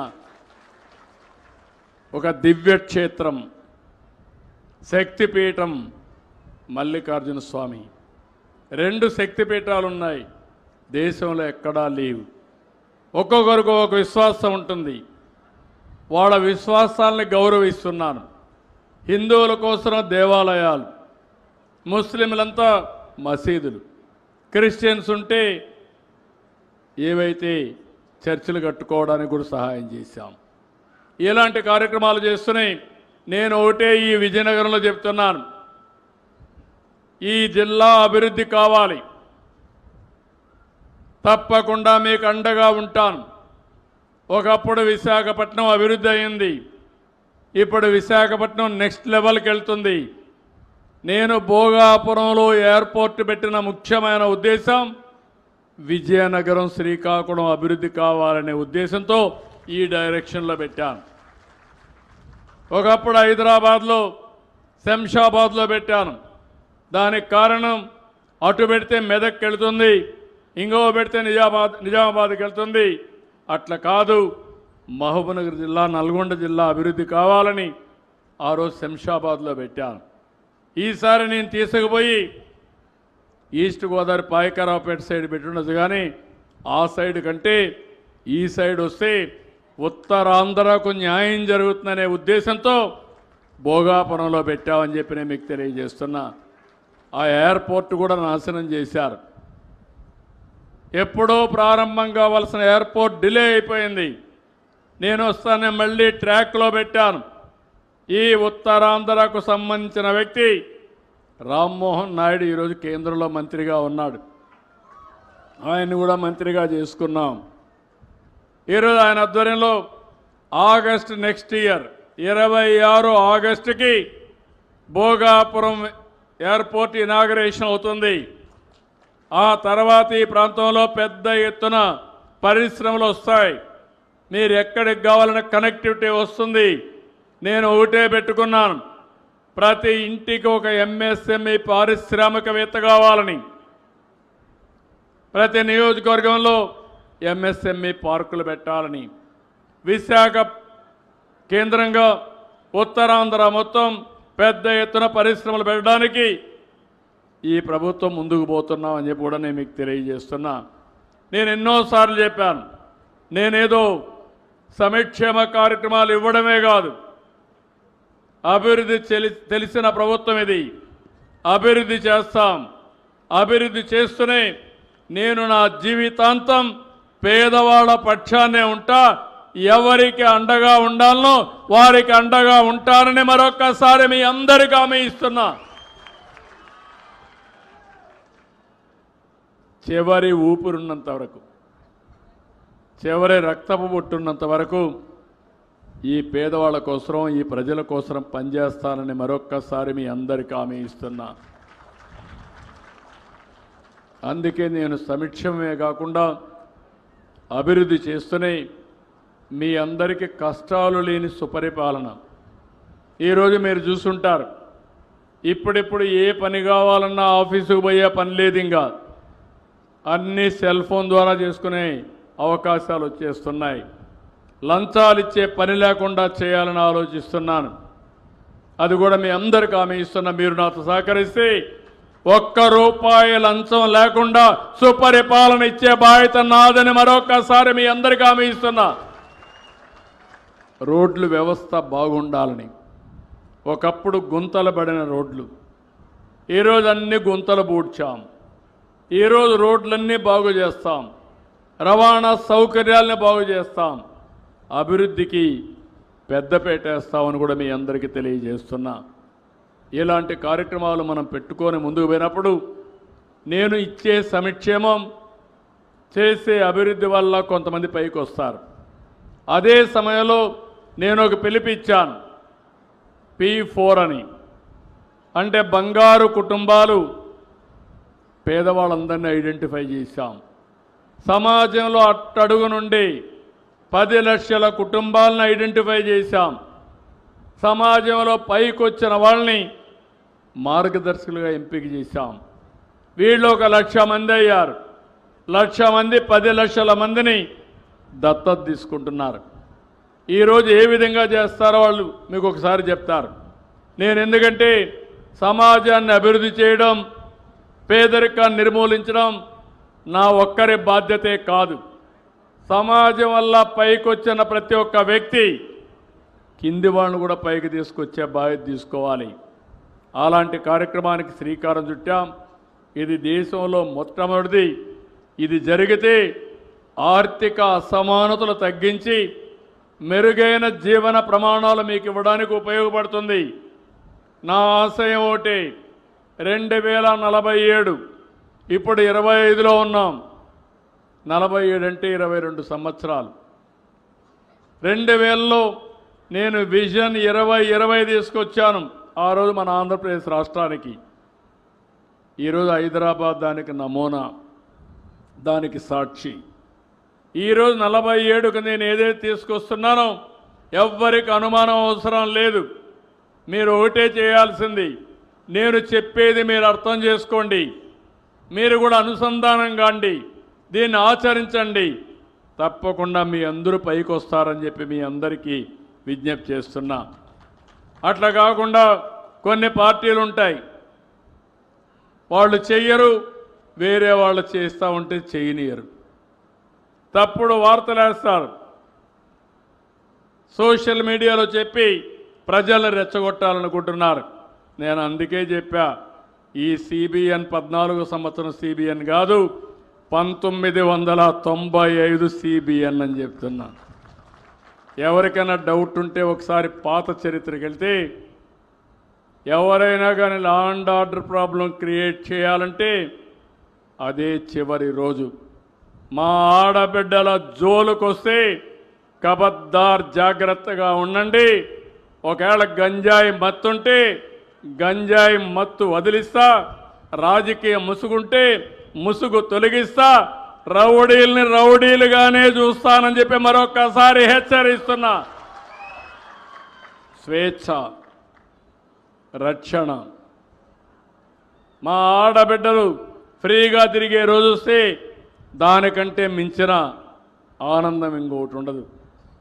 దీనికి అందరినీ సహకరించమంటున్నా. సహకరిస్తే సహకారం తీసుకుంటా, అడ్డం వస్తే ఏం చేయాలో చేసి చూపిస్తా. తమాషా కాదు. అందుకే మిమ్మల్ని కూడా కోరుతున్నా. ఈరోజు నేను చూసినప్పుడు అనిపిస్తుంది, నేను వచ్చినప్పటి నుంచి చూస్తున్న 2 గంటల 17 నిమిషాలు అయింది, అయినా ఒక్కరు కదలలేదంటే దీన్ని చూసిన తర్వాత నా మీద, ఈ ప్రభుత్వం పైన మీకు విశ్వాసం ఉంది. ఈ విశ్వాసాన్ని కొనసాగించండి. మీరే చూస్తారు ఏం చేయబోతున్నామో. ఎందుకంటే మీరందరూ ఆశీర్వదిస్తే అదే నాకు బలం. మీరందరూ ఓట్లేశారు. నేను మా మిత్రుడు పవన్ కళ్యాణ్ ఇద్దరం కలిసి పోటీ చేశాం. బీజేపీ కలిసి వచ్చింది. 3 పార్టీలు, డబల్ ఇంజన్ సర్కార్, డబల్ డిజిట్ గ్రోత్ వచ్చింది. దీనివల్ల లాభాలు ఏంటని మీరు ఆలోచిస్తే, కేంద్రంలో ప్రభుత్వం ఉంది, ఇక్కడ ప్రభుత్వం ఉంది. నేను ఏది కూడా వదిలిపెట్టను. దానికి కేంద్రం సహకరిస్తున్నారు. ఈ రెండు వల్ల బాగుపడేది ఓట్లేసిన మీరే బాగుపడుతున్నారని మరొక్కసారి విజ్ఞప్తి చేస్తున్నా. 57% ఓట్లేశారు, 94% అభ్యర్థులు గెలిపించారు. నేను అందుకే చెప్పాను, ఇద్దరు కొత్త వాళ్ళైనా కొత్త జోడి యంగ్స్టర్స్ ఇద్దరిని గెలిపించిన ఘనత మీదే. నేను వాళ్ళని కూడా వదిలిపెట్టను. వీళ్ళనే కాదు, అందరు ఎమ్మెల్యేలకు చెప్తున్నా, 1 to 1 చెప్తున్నా, వాస్తవాలు తెప్పించుకుంటున్నా, ఎప్పటికప్పుడు చెప్తున్నా. మారే వరకు ప్రయత్నం చేస్తా. మారకపోతే ఏం చేయాలో నేను మాత్రం ఒకే లక్ష్యం. ఆ లక్ష్యం ఈ పేదవాళ్ళు బాగుపడాలి, ఈ రాష్ట్రం అన్ని రంగాల్లో అభివృద్ధి కావాలి. అదే సమయంలో అధికార యంత్రాంగానికి కూడా చెప్పా, మీరు పనిచేయండి, శ్రద్ధ పెట్టండి, మీకు నేను అండగా ఉంటా. కానీ అందరినీ, ఉద్యోగస్తులందరినీ సరిగా చూసుకుంటాం. వాళ్ళు కూడా మన భాగస్వాములే అభివృద్ధిలో. కానీ అట్లని చెప్పి మేము పనిచేయం అంటే మాత్రం కుదరదు. ముందు నేను తిట్టేవాడిని, ఇప్పుడు తిట్టను. మీరు ఎందుకు చెయ్యలేదో ప్రజల దగ్గరకు వచ్చి మిమ్మల్ని నిలబెడతానని చెప్పి నేను మీకు తెలియజేస్తున్నా. అలాంటి డేటా అంతా కూడా తయారు చేశా. ఈ ఊర్లో ఏం జరిగిందో నాకు ఇన్ఫర్మేషన్ ఉంటుంది, నా సెల్ ఫోన్లోనే ఉంటుంది, ఎత్తుక్కునే పని కూడా లేదు. ఈ సెల్ ఫోన్లు అన్నీ ఉంటాయి. అందుకే అందరినీ కోరుతున్నాం, అందరం కలుద్దాం, సమిష్టిగా పనిచేద్దాం. ముందు మారికి నేను హార్డ్ వర్క్ చేయమనడంలా స్మార్ట్ వర్క్ చేయమంటున్నా. ఒకప్పుడు విపరీతంగా కష్టపడేవాళ్ళం, పరిగెత్తిచ్చేవాడిని. ఇప్పుడు పరిగెత్తక్కర్లా. 10 గంటల నుంచి 5 గంటలు పనిచేస్తే మధ్యాహ్నం 1 గంట రెస్ట్ తీసుకుంటే భోజనం చేసి పనిచేస్తే ఏమి నష్టం లేదు. ఈ 6 గంటలు పనిచేయండి, మీరు బ్రహ్మాండంగా అన్ని పనులు అయిపోతాయని చెప్పి కూడా నేను మీకు తెలియజేస్తున్నా. కొత్త ఒరవడికి శ్రీకారం చుడుతున్నా. మీరే చూస్తారు 5 ఏళ్లలో ఏ విధంగా పనులు వస్తాయో. ఒక నిర్దిష్టమైన విధానాలు, నిర్దిష్టమైన ప్రోగ్రెస్ ఇచ్చే బాధ్యత నాది, దానికి సహకరించే బాధ్యత మీది. ఇప్పుడు నేను అన్నీ చేసిన తర్వాత ఎవడో వచ్చేది చెప్తే మీకు అనుమానం వస్తే అది ప్రమాదానికి దారితీస్తుంది. అట్లా కాకుండా మీరు ఆలోచించాల్సింది మీ భవిష్యత్తు కోసం ఆలోచించండి, మీ పిల్లల భవిష్యత్తు కోసం ఆలోచించండి. అక్కడ ఆ పక్కన నిలబడుకో, ఆ పక్కన పెట్టి నిలబెట్టండి, ఆ పక్కన నిలబెట్టండి. మీకే ఎప్పుడు కూడా మారుగా చేయకూడదమ్మా. ఎవరైనా ఉంటే ఈ పక్క వచ్చి నిలబడుకుంటే నేను తీసుకుంటాను. మీరేదో నా అటెన్షన్ తేవాలని మీటింగ్లో అడ్డం పడితే దానివల్ల మీకే నష్టం. పక్కకు రండి, నిలబడుకోండి, మీ సమస్య చెప్పండి. పోలీస్ వాళ్ళందరినీ ఫెసిలిటేట్ చేయండి. మీరు కూడా గొడవ కాకుండా వాళ్ళ సమస్యను అర్థం చేసుకొని వాళ్ళని నాకు కల్పించే బాధ్యత తీసుకోండి మీరు. అంతేగాని మీరు లేనిపోయిన సమస్యలు క్రియేట్ చేయద్దండి.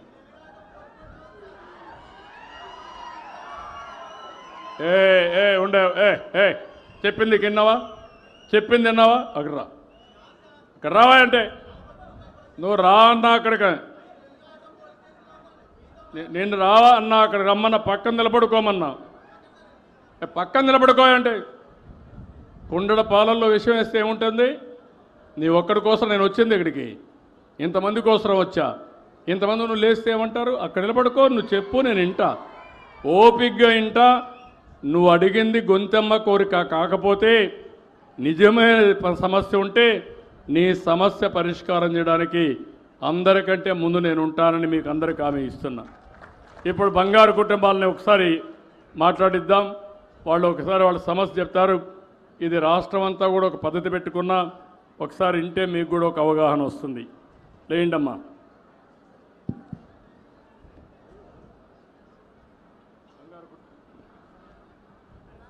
బంగారు కుటుంబాలు లేండి. యా, బంగారు కుటుంబం ఒకటి. నాగమణి మైక్ చెప్పమ్మా, నీ సమస్య ఏంటి చెప్పమ్మా, చెప్పమ్మా నీ సమస్య ఏంటి చెప్పమ్మా. సీఎం గారికి నమస్కారం. దగ్గర పెట్టుకుందా.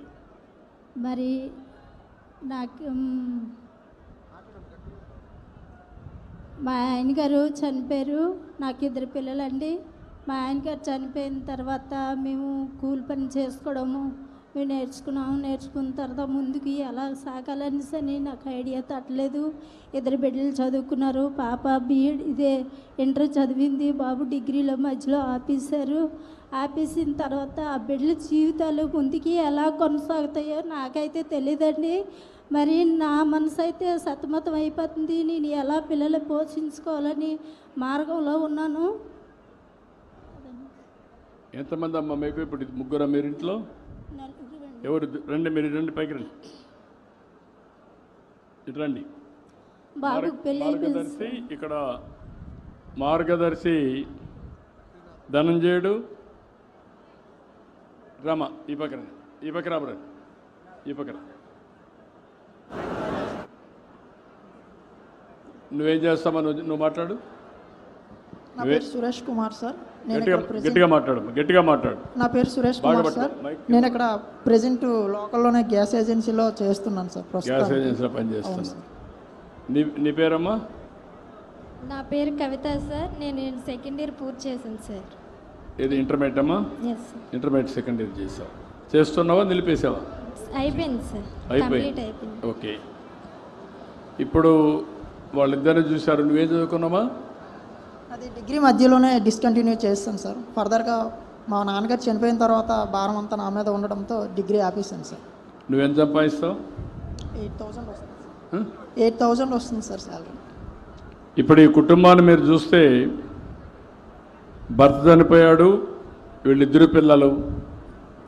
ఇది ఎస్సీ మాది కుటుంబం, అవునా కదా? అంతే కదా, మాది కుటుంబం. ఒక అతను డిగ్రీ చేస్తూ ఆపేసి గ్యాస్ ఏజెన్సీలో పనిచేస్తున్నారు. ఈ పాప అయితే మధ్యలో అంటే ఇంటర్మీడియట్ పూర్తి చేసి అక్కడి నుంచి ఫ్రీగా ఉంది.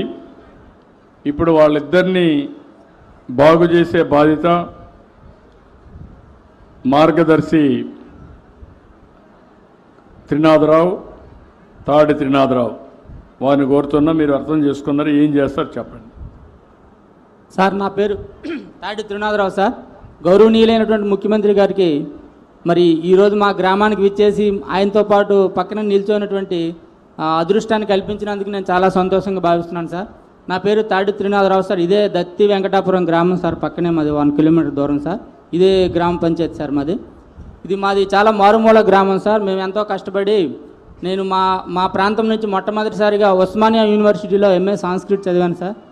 ఆంధ్ర యూనివర్సిటీలో MA తెలుగు చదివాను. 3 పీజీలు చేశాను సార్. 2 బీఈడీలు చేశాను. నెట్ సెట్ లాంటి ఎగ్జామ్స్ అన్నీ క్వాలిఫై అయ్యాను సార్. మనం పెట్టినటువంటి 2018 డిఎస్సిలో సార్ నేను స్టేట్ లెవెల్లో 2nd ర్యాంక్ సంపాదించి పోస్ట్ గ్రాడ్యుయేట్ టీచర్గా నేను సెలెక్ట్ కావడం జరిగింది సార్. ఇప్పుడు నేను ప్రిన్సిపల్గా చేస్తున్నాను సార్. నిల్మన్ల BC వెల్ఫేర్ రెసిడెన్షియల్ స్కూల్లో ప్రిన్సిపల్గా చేస్తున్నాను సార్. అయితే ఆ రోజు నేను ఈ మారుమూల నుంచి గ్రామం నుంచి ఎన్నో కష్టాలు పడి గజపతి నగరం జూనియర్ కళాశాల, విజయనగరం MR కళాశాలలో చదువుకోవడం జరిగింది సార్. నేను ఎన్నో ఆర్థిక ఇబ్బందులు, తర్వాత ఎటువంటి సౌకర్యాలు లేనటువంటి ఇబ్బందులు మేము ఫేస్ చేశాం సార్. అయితే మీరు గౌరవ ముఖ్యమంత్రి గారు ప్రవేశపెట్టినటువంటి P4 కార్యక్రమంలో భాగంగా, P4 అంటే పబ్లిక్ ప్రైవేట్ పీపుల్ పార్ట్నర్షిప్ అండి. మరి ఆ కార్యక్రమానికి నేను బాగా ఇన్స్పైర్ అయ్యానండి. ఎందుకు ఇన్స్పైర్ అయ్యానంటే ఆ రోజు మాకు ఎవరైనా చేయూతనిస్తే బాగున్ను, ఉన్నత చదువులు చదివి ఏదైనా సాధించాలన్నటువంటి సంకల్పంతో ఉన్నప్పుడు నాకు ఆ రోజు మా చిన్నాన్నగారు తాటి అప్పుల సోమ మాస్టర్ గారు కొంచెం చేయూతనిచ్చి నన్ను ఈ స్థాయికి వచ్చేటట్లు ప్రోత్సహించారు సార్. కాకపోతే అందరికీ అలాంటి చిన్నాన్నలో లేకపోతే అన్నయ్యలో ఉండకపోవచ్చు సార్. అందువలన ఈ P4 కార్యక్రమం అనేది చాలా అద్భుతమైన కార్యక్రమం సార్. నేను చాలా ఇన్స్పైర్ అయ్యాను. ఒక ప్రిన్సిపల్గా మాకు కూడా కొన్ని ఇన్స్ట్రక్షన్స్ ఉన్నాయి సార్. ఈరోజు నేను మీరు పెట్టినటువంటి BC వెల్ఫేర్ రెసిడెన్షియల్ స్కూల్లోనే నేను ప్రిన్సిపల్గా ఉన్నాను సార్. ఎంతోమంది పేద విద్యార్థులకు మేము అంటే ప్రభుత్వం సహకారంతో అన్ని రకాల ప్రభుత్వం ఇచ్చినటువంటి ప్రోత్సాహంతో ఎంతోమంది పేద విద్యార్థులను మేము అభివృద్ధి చేయడానికి పాటుపడుతున్నాం. ఆ భాగంగానే ఈ P4 కార్యక్రమం భాగంగానే నేను ఈ యొక్క కుటుంబం తంటిపాకుల నాగమణి కుటుంబం గురించి తెలుసుకొని మా గ్రామ పెద్దల్ని సంప్రదించడం జరిగిందండి. వాళ్ళు పిల్లలు ఒక అమ్మాయి ఇంటర్మీడియట్ మధ్యలో ఆపివేయడం జరిగింది. ఇంటర్మీడియట్ BPC పాస్ అయిన తను యొక్క కోరిక ఏంటంటే BSc నర్సింగ్ చదవాలని కోరిక ఉందండి. నా దగ్గర ఎంతోమంది పాత విద్యార్థులు బీఎస్సీ నర్సింగ్ పూర్తి చేసిన వాళ్ళు, బీఫార్మసీ పూర్తి చేసిన వాళ్ళు, ఎంబీబీఎస్ చదివిన వాళ్ళు విద్యార్థులు చాలామంది ఉన్నారు సార్. అవసరమైతే వాళ్ళ యొక్క సహకారం తీసుకొని ఈ అమ్మాయికి బీఎస్సీ నర్సింగ్ కంప్లీట్ చేసే విధంగా నేను ప్రోత్సాహాన్ని ఇవ్వడం జరుగుతుంది సార్. తప్పకుండా వాళ్ళ కుటుంబానికి నేను అన్ని రకాలుగా ఆదర్శవంతంగా ఉండి నేను ఏ విధంగా అయితే ఈ స్థాయి నుంచి ఆ స్థాయికి డెవలప్ అయ్యామో అదేవిధంగా వాళ్ళని కూడా చేయనివ్వడం జరుగుతుంది సార్. తప్పకుండా నేను వాళ్ళని అభివృద్ధి చేసే విధంగా పాటుపడతాను సార్. అది నా యొక్క హామీ సార్. అదే మరిగా ఇతనికి అతన్ని ఎట్లా మోటివేట్ చేస్తారు చెప్పండి. ఆయన డిగ్రీ ఫైనల్ ఇయర్లో డిస్కంటిన్యూ చేయడం జరిగింది సార్. అవసరమైతే ఆయనకి మళ్ళీ డిగ్రీ ఎగ్జామ్ కట్టించి ఆ డిగ్రీ పాస్ చేయించి ఆ డిగ్రీ పాస్ అయిన తర్వాత ఒకవేళ ఆయన సైన్స్ గ్రూప్ అయినట్లయితే ఏదైనా కంపెనీల్లో మన మెడికల్ కంపెనీల్లో జాయిన్ చేసే విధంగా నేను చర్యలు తీసుకుంటాను సార్. ఆయన కూడా ఏదైనా మార్గదర్శకంగా చేసి ఆయన కూడా మంచి స్థాయిలో తీసుకురావడానికి ప్రయత్నం చేస్తున్నాను సార్. ఏం చేస్తావా నువ్వు? అది చేస్తావా? చదువుకుంటావా? కంప్లీట్ చేస్తావా? కంప్లీట్ చేసి ఆయన గైడెన్స్ తీసుకొని సెటిల్ అవుతావా? పాపను చదివిస్తాడు, నీకు కూడా ఇచ్చేస్తారు. నమ్మకమైనా చదువుతారు ఇద్దరు. మీరు కలెక్టర్ గారిని ఈవిడికి ఒక కిరాణా కొట్టు పెట్టించండి ఆ తల్లికి. సో దట్ అడిషనల్ ఆదాయం వస్తుంది. ఇమీడియట్గా పెట్టించండి. అడిషనల్ ఆదాయం తెప్పించే బాధ్యత కిరాణా కొట్టు మేము పెట్టిస్తాం. మీరు ఆవిడకి నేర్పించి 10 రూపాయలు సంపాదించే మార్గం చూపించండి. వాళ్ళిద్దరిని సెటిల్ చేసే విధంగా మీరు వర్కౌట్ చేయాలి. అలాగే సార్, తప్పకుండా నా యొక్క ప్రయత్నం చేస్తాను సార్. Thank you. ప్రయత్నం కాదు, జయప్రదం చేయాలి. ఒకవేళ చేయలేకపోతే కలెక్టర్కి చెప్పండి, నేను అడిషనల్గా హెల్ప్ చేపిస్తాను. ఓకే. దెన్ రెండో బంగారు కుటుంబం పల్లెడు ధనంజయ నాయుడు. చెప్పమ్మా. నమస్కారం సార్. చెప్పమ్మా. నా పేరు ధనంజయ నాయుడు. గట్టిగా మాట్లాడు. నా పేరు ధనంజయ్ సార్. నా పేరు ధనంజయ్. చెప్పమ్మా, గట్టిగా మాట్లాడు. నా పేరు ధనంజయ్ సార్. దగ్గర పెట్టుకో, మైక్ దగ్గర పెట్టుకుంటే వినపడుస్తుంది. నా పేరు ధనంజయ్ సార్. గట్టిగా ఫ్రీగా మాట్లాడు. మీ ఇంట్లో మాట్లాడతావు? నా పేరు ధనంజయ్ సార్. మా ఫ్యామిలీకి వెన్నెముక్కలాగా మా బ్రదర్ ఉండేవారు సార్. మా బ్రదర్కి హెల్త్ ఇష్యూ అయ్యి హాస్పిటల్లో ఎన్నో సంవత్సరాలు బట్టి తిప్పాం సార్. కానీ ఏమాత్రం న్యాయం జరగలేదు. కానీ హాస్పిటల్లో చనిపోయారు సార్. అతను హాస్పిటల్ నుంచి తీసుకురావడానికి కూడా మా దగ్గర ఎటువంటి అమౌంట్ లేక మా ఈదులో ఉన్న కొంతమంది దాతలు అమౌంట్ ఇచ్చి అతను అక్కడి నుంచి హాస్పిటల్ నుంచి తీసుకొచ్చారు సార్. అప్పుడు నేను హైదరాబాద్లో ఉండేవాడిని సార్. ఆయన చూడటానికి కూడా నాకు అవ్వలేదు సార్. ఆయన చూసే ఒక ఇది కూడా నాకు లేకుండా అయిపోయింది సార్ వాళ్ళు. ఆ తర్వాత నేను ఇంటికి వచ్చాను సార్. ఇంటికి వచ్చేసరికి చూద్దామన్నా సార్ ఆయన ఫేస్ కూడా నా ముందు లేదు సార్. నేను చాలా బాధపడ్డాను సార్. తర్వాత ఏమో మా ఫ్యామిలీ బాధ్యత అంతా నా మీదకి వచ్చింది సార్. మా మదర్ అండ్ మా ఫాదర్ ఇద్దరు కూడా ఓల్డ్ ఏజ్ సార్. వాళ్ళు ఏం పని చేయలేరు. మా అన్ని పిల్లలు కూడా చదువుకుంటున్నారు సార్. వాళ్ళు ఏం చేయలేరు. వాళ్ళ నుంచి నేను ఏం ఆశించలేదు సార్. కానీ మా ఫ్యామిలీ కోసం నేను ఏదో ఒకటి చేయాలి, ఏదో ఒక వాళ్ళకి ఫుడ్ పెట్టాలనే ఉద్దేశంతో నేను వైజాగ్ వెళ్ళిపోయాను సార్. వైజాగ్ వెళ్ళిపోయిన తర్వాత అక్కడ నేను ఏం చేయాలో నాకు తెలియదు. నాకు అంత చీకటి, ఏం చేసినా నాకేం కనబడుతుంది. చేయించే ఆధారం కూడా నాకు ఎవరూ లేదు సార్. నేను చేద్దామన్నా నాకు ఎవరో పనిచ్చేవారు కూడా లేదు. నా డిగ్రీ కంప్లీట్ అయిపోయింది కానీ నాకు తగ్గ జాబ్ కూడా ఏమీ రాలేదు సార్. నేను ఎంతో వెయిట్ చేశాను కానీ ఎన్నో తిరిగాక నేను చాలా ఇంటర్వ్యూలు ఫేస్ చేశాను సార్. ఎవరు నాకు ఏ జాబ్ ఇవ్వలేదు. కానీ నేను లాస్ట్కి ర్యాపిడో, స్విగ్గీ అనేవి ఇవి ఫేస్ చేస్తూ వీటిని చేశాను సార్. ఇవి చాలా చేసి ఎంత చేసినా కష్టానికి ఫలితం అనేది వచ్చేది కాదు సార్. అయినా సరే నేను చీకట్లో ఎన్నో కాలం ఏడ్చాను సార్. ఎంతో ఏడ్చాను కానీ నాకేంటి ఏ న్యాయం జరగలేదు సార్. అయినా సరే మా ఫ్యామిలీకి ఫుడ్ పెట్టాలి, మా మదర్ని మా ఫాదర్ని ఒక స్థాయిలో చూడాలనుకున్నా కానీ నాకు అవ్వలేదు. మా బ్రదర్ నన్ను లిమిట్ చేయడం వల్ల నేను ఎంతో బాధపడుతున్నా సార్ ఇప్పుడు కూడా. కానీ ప్రజెంట్ మా అన్నయ్య గారు, వదిన అండ్ మా పిల్లలు కూడా చాలా దూరంగా ఉంటారు సార్. వాళ్ళు బతుకు కోసం చాలా దూరం వెళ్ళి అక్కడ ఉండి వాళ్ళకి నేను ఏమీ చేయలేని బాధపడుతాను సార్ ఇప్పుడు కూడా. మా వదిన గారు ఇక్కడికి వచ్చినా సరే తనకి కనీసం అక్కడి నుంచి డ్రాప్ చేయడానికి కూడా ఎవరు ఉండరు సార్. ఓకే అమ్మా, ఎక్కడుంది ఇప్పుడు మీ వదిన? రాజమండ్రి సార్. రాజమండ్రి. అక్కడ ఏం చేస్తుంది ఆవిడ? అక్కడ కూలి పని చేసుకుంటారు సార్. ఇప్పుడు పింఛన్ వస్తుంది ఆవిడకి? పింఛన్ వస్తుంది సార్. పింఛన్ ఒకటి వస్తుంది. ఏంటప్పుడు ఏం చేద్దాం చెప్పు సార్. ఇంకా చెప్ప, బ్రీఫ్గా చెప్పు. నేను ఇలా ర్యాపిడో చేస్తూ ఇవన్నీ చేస్తూ నాకు హెల్త్ ఇష్యూ అనేది వచ్చింది సార్. మాకు పాజిటివ్ అని ఇది చాలా సీరియస్ కేసు సార్. ఇది 1,00,000 మందిలో ఒకరికే వస్తుంది సార్. ఈ కేసు వచ్చిన వాళ్ళకి లైఫ్ లాంగ్ మెడిసిన్ అనేది వాడాలి సార్. మెడిసిన్ వాడకపోతే వీళ్ళు ఎప్పటికీ వాళ్ళ కన్ను అనేది ఎప్పుడు డిసీజ్ అవుతుంది ఎవరికి చెప్పలేరు సార్. వాళ్ళ కన్ను అనేది ఆటోమేటిక్గా బ్లాంక్ అయిపోతుంది సార్. ఇది ఒకటే కాకుండా అయినా సరే మా ఫ్యామిలీ కోసం నేను ఎంతో ట్రై చేసి కష్టపడినా సరే తర్వాత నా బ్యాక్ పెయిన్ వచ్చేసి సయాటికా అనే ప్రాబ్లం కూడా వచ్చేసింది సార్. అయినా సరే దాన్ని కూడా లెక్క చేయగానే ఎన్నో అప్లోడ్ ఇస్తాను సార్. నేనైతే అప్లోడ్ ఇసి ఇంకా అది కూడా అవ్వట్లేదు అనేసి ఇంకా ర్యాపిడో చేసినా ఎంత చేసినా 10,000 వస్తుందనేసి వైజాగ్లో షాప్ స్టార్ట్ చేశారు సార్. 1,50,000 పెట్టి షాప్ స్టార్ట్ చేస్తే ఆ షాప్ కూడా ఈ మధ్యన తీసేశారు సార్. ప్రజెంట్ ఏం చేయాలో తెలియక మీ ఆశ్రయం గురించి వెయిట్ చేస్తున్నా సార్. మీరేం చేయగలుగుతారు కలెక్టర్ గారు? మీరిద్దరూ వర్కౌట్ చేసి ఈ అబ్బాయిని సెటిల్ చేయడానికి ఇతని ఆరోగ్యం కూడా ఒకసారి చెక్ చేయించి సెటిల్ చేయడం.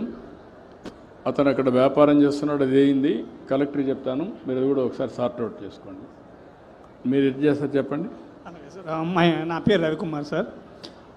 నేను ఈ ఊరు నుంచే జడ్పీ స్కూల్ నుంచి 10th వరకు ఫినిష్ చేశాను. నేను ఎంటెక్ ఎన్ఐటి వరంగల్ నుంచి ఫినిష్ చేశాను. ఆఫ్టర్ దట్ సాఫ్ట్వేర్ ఇంజనీర్గా 17 yearsగా జాబ్ చేస్తున్నాను. సో ఇక్కడ ఫస్ట్ మిమ్మల్ని కలవడం చాలా ఆనందంగా ఉంది సార్. సో నాకు ఇక్కడికి వచ్చిన తర్వాత ధనంజయ తాలూకా ఫ్యామిలీ కలిశాను. వాళ్ళకి చాలా ఇబ్బందులు ఉన్నాయి.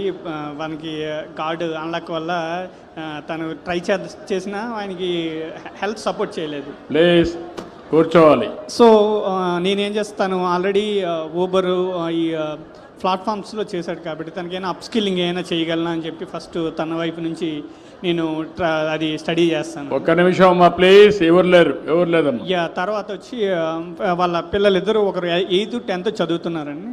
వాళ్ళకి ఏమైనా financial guidance or educational suggestions I will follow up on that sir. ఇప్పుడు ఎట్లా చేయగలుగుతాను వాళ్ళకి? మీరు పని చేయండి. మీరు ముందుకు వచ్చిన దానికి మనస్ఫూర్తిగా అభినందనలు. వీళ్ళందరికీ నేను ఒక 5 లక్షల రూపాయలు ఇస్తాను. ఆ డబ్బులు మీరు కొంత పెట్టుకొని వాళ్ళ బాగు చేయడానికి ఏం చేయాలని వర్కౌట్ చేయండి. వీళ్ళు అతని ఆరోగ్యం ఏదైనా ప్రాబ్లం ఉంటే చెప్పండి, అది టెస్ట్ చేసి ఆర్థిక సహాయం చేయండి. ఇరండి, మీరు 5 లక్షలు ఇప్పుడు ఇచ్చేసేయండి ఆయనకు. ఈయన పేరుతో ఇవ్వండి, ఆయన గైడ్ చేసుకుంటాడు. థ్యాంక్స్. ఇలాంటి సమస్యలు చాలా ఉన్నాయి. అలాంటి సమస్యలన్నీ పరిష్కారం చేయడానికి బంగారు కుటుంబం మార్గదర్శులు. మనిషి అనేవాళ్ళు కష్టాల్లో ఉన్నప్పుడు వాళ్ళని ఆదుకోవాలి. అలాంటి ఆదుకోవడానికి ఈ కార్యక్రమాన్ని తీసుకొచ్చాం. ఈ కార్యక్రమం జయప్రదం అయితే చాలా వరకు సమస్యలు కొంతవరకైనా పరిష్కారం అవుతాయి. దీన్ని చిత్తశుద్ధిగా ప్రతిసారి చేస్తున్నానంటే దీన్ని లాజికల్గా తీసుకుపోవడం కోసం ఈ పని చేస్తున్నామని చెప్పి తెలియజేసుకుంటూ ఈరోజు ఇక్కడికి వచ్చినప్పుడు మీరు ఇచ్చిన అవకాశానికి ప్రతి ఒక్కరికి పేరు పేరున మనస్ఫూర్తిగా ధన్యవాదాలు. జై హింద్. ధన్యవాదాలు సార్. ఆంధ్రప్రదేశ్ రాష్ట్ర చరిత్రలోనే కాకుండా దేశ చరిత్రలోనే ఒక గొప్పదైనటువంటి సంక్షేమ అభివృద్ధి సందేశాన్ని అందించిన మాన్య ముఖ్యమంత్రి వారికి ధన్యవాదాలు తెలియజేస్తూ గౌరవ ముఖ్యమంత్రి వారి చేతుల మీదుగా మార్గదర్శులకు సత్కారం ఇంత గొప్ప ప్రపంచంలో ఒక నమూనాగా కావాలని P4 పథకాన్ని మన ముఖ్యమంత్రి వారు ఈరోజు మన ఆంధ్రప్రదేశ్ రాష్ట్రంలో ఇంప్లిమెంట్ చేసి పేదరిక రహిత రాష్ట్రంగా ఆంధ్రదేశాన్ని తీర్చిదిద్దాలనేటువంటి దశలో భాగంగా తాటి త్రినాథరావు గారు మరియు తలార రవికుమార్ గారికి గౌరవ సీఎం గారి చేతుల మీదుగా దుస్సాల్వ సత్కారం. ఇది రాష్ట్రంలో ఉన్న మార్గదర్శులందరికీ జరిగే గొప్పదైన ఘనమైన ప్రోత్సాహంగా భావిస్తూ వెంకట కుమార్ శర్మ గారు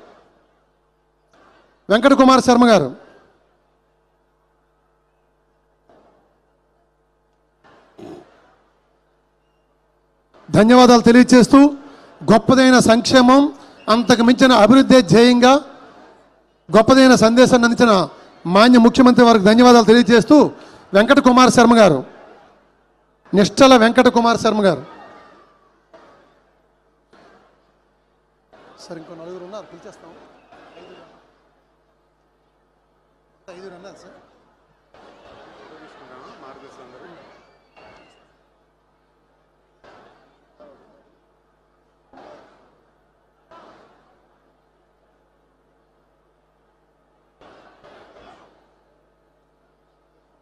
పిలవమంటారు సార్. కరి రామకృష్ణ గారు, గద్ద స్వరూప్ గారు, మార్గదర్శులు సుమల ఈశ్వరరావు గారు దయచేసి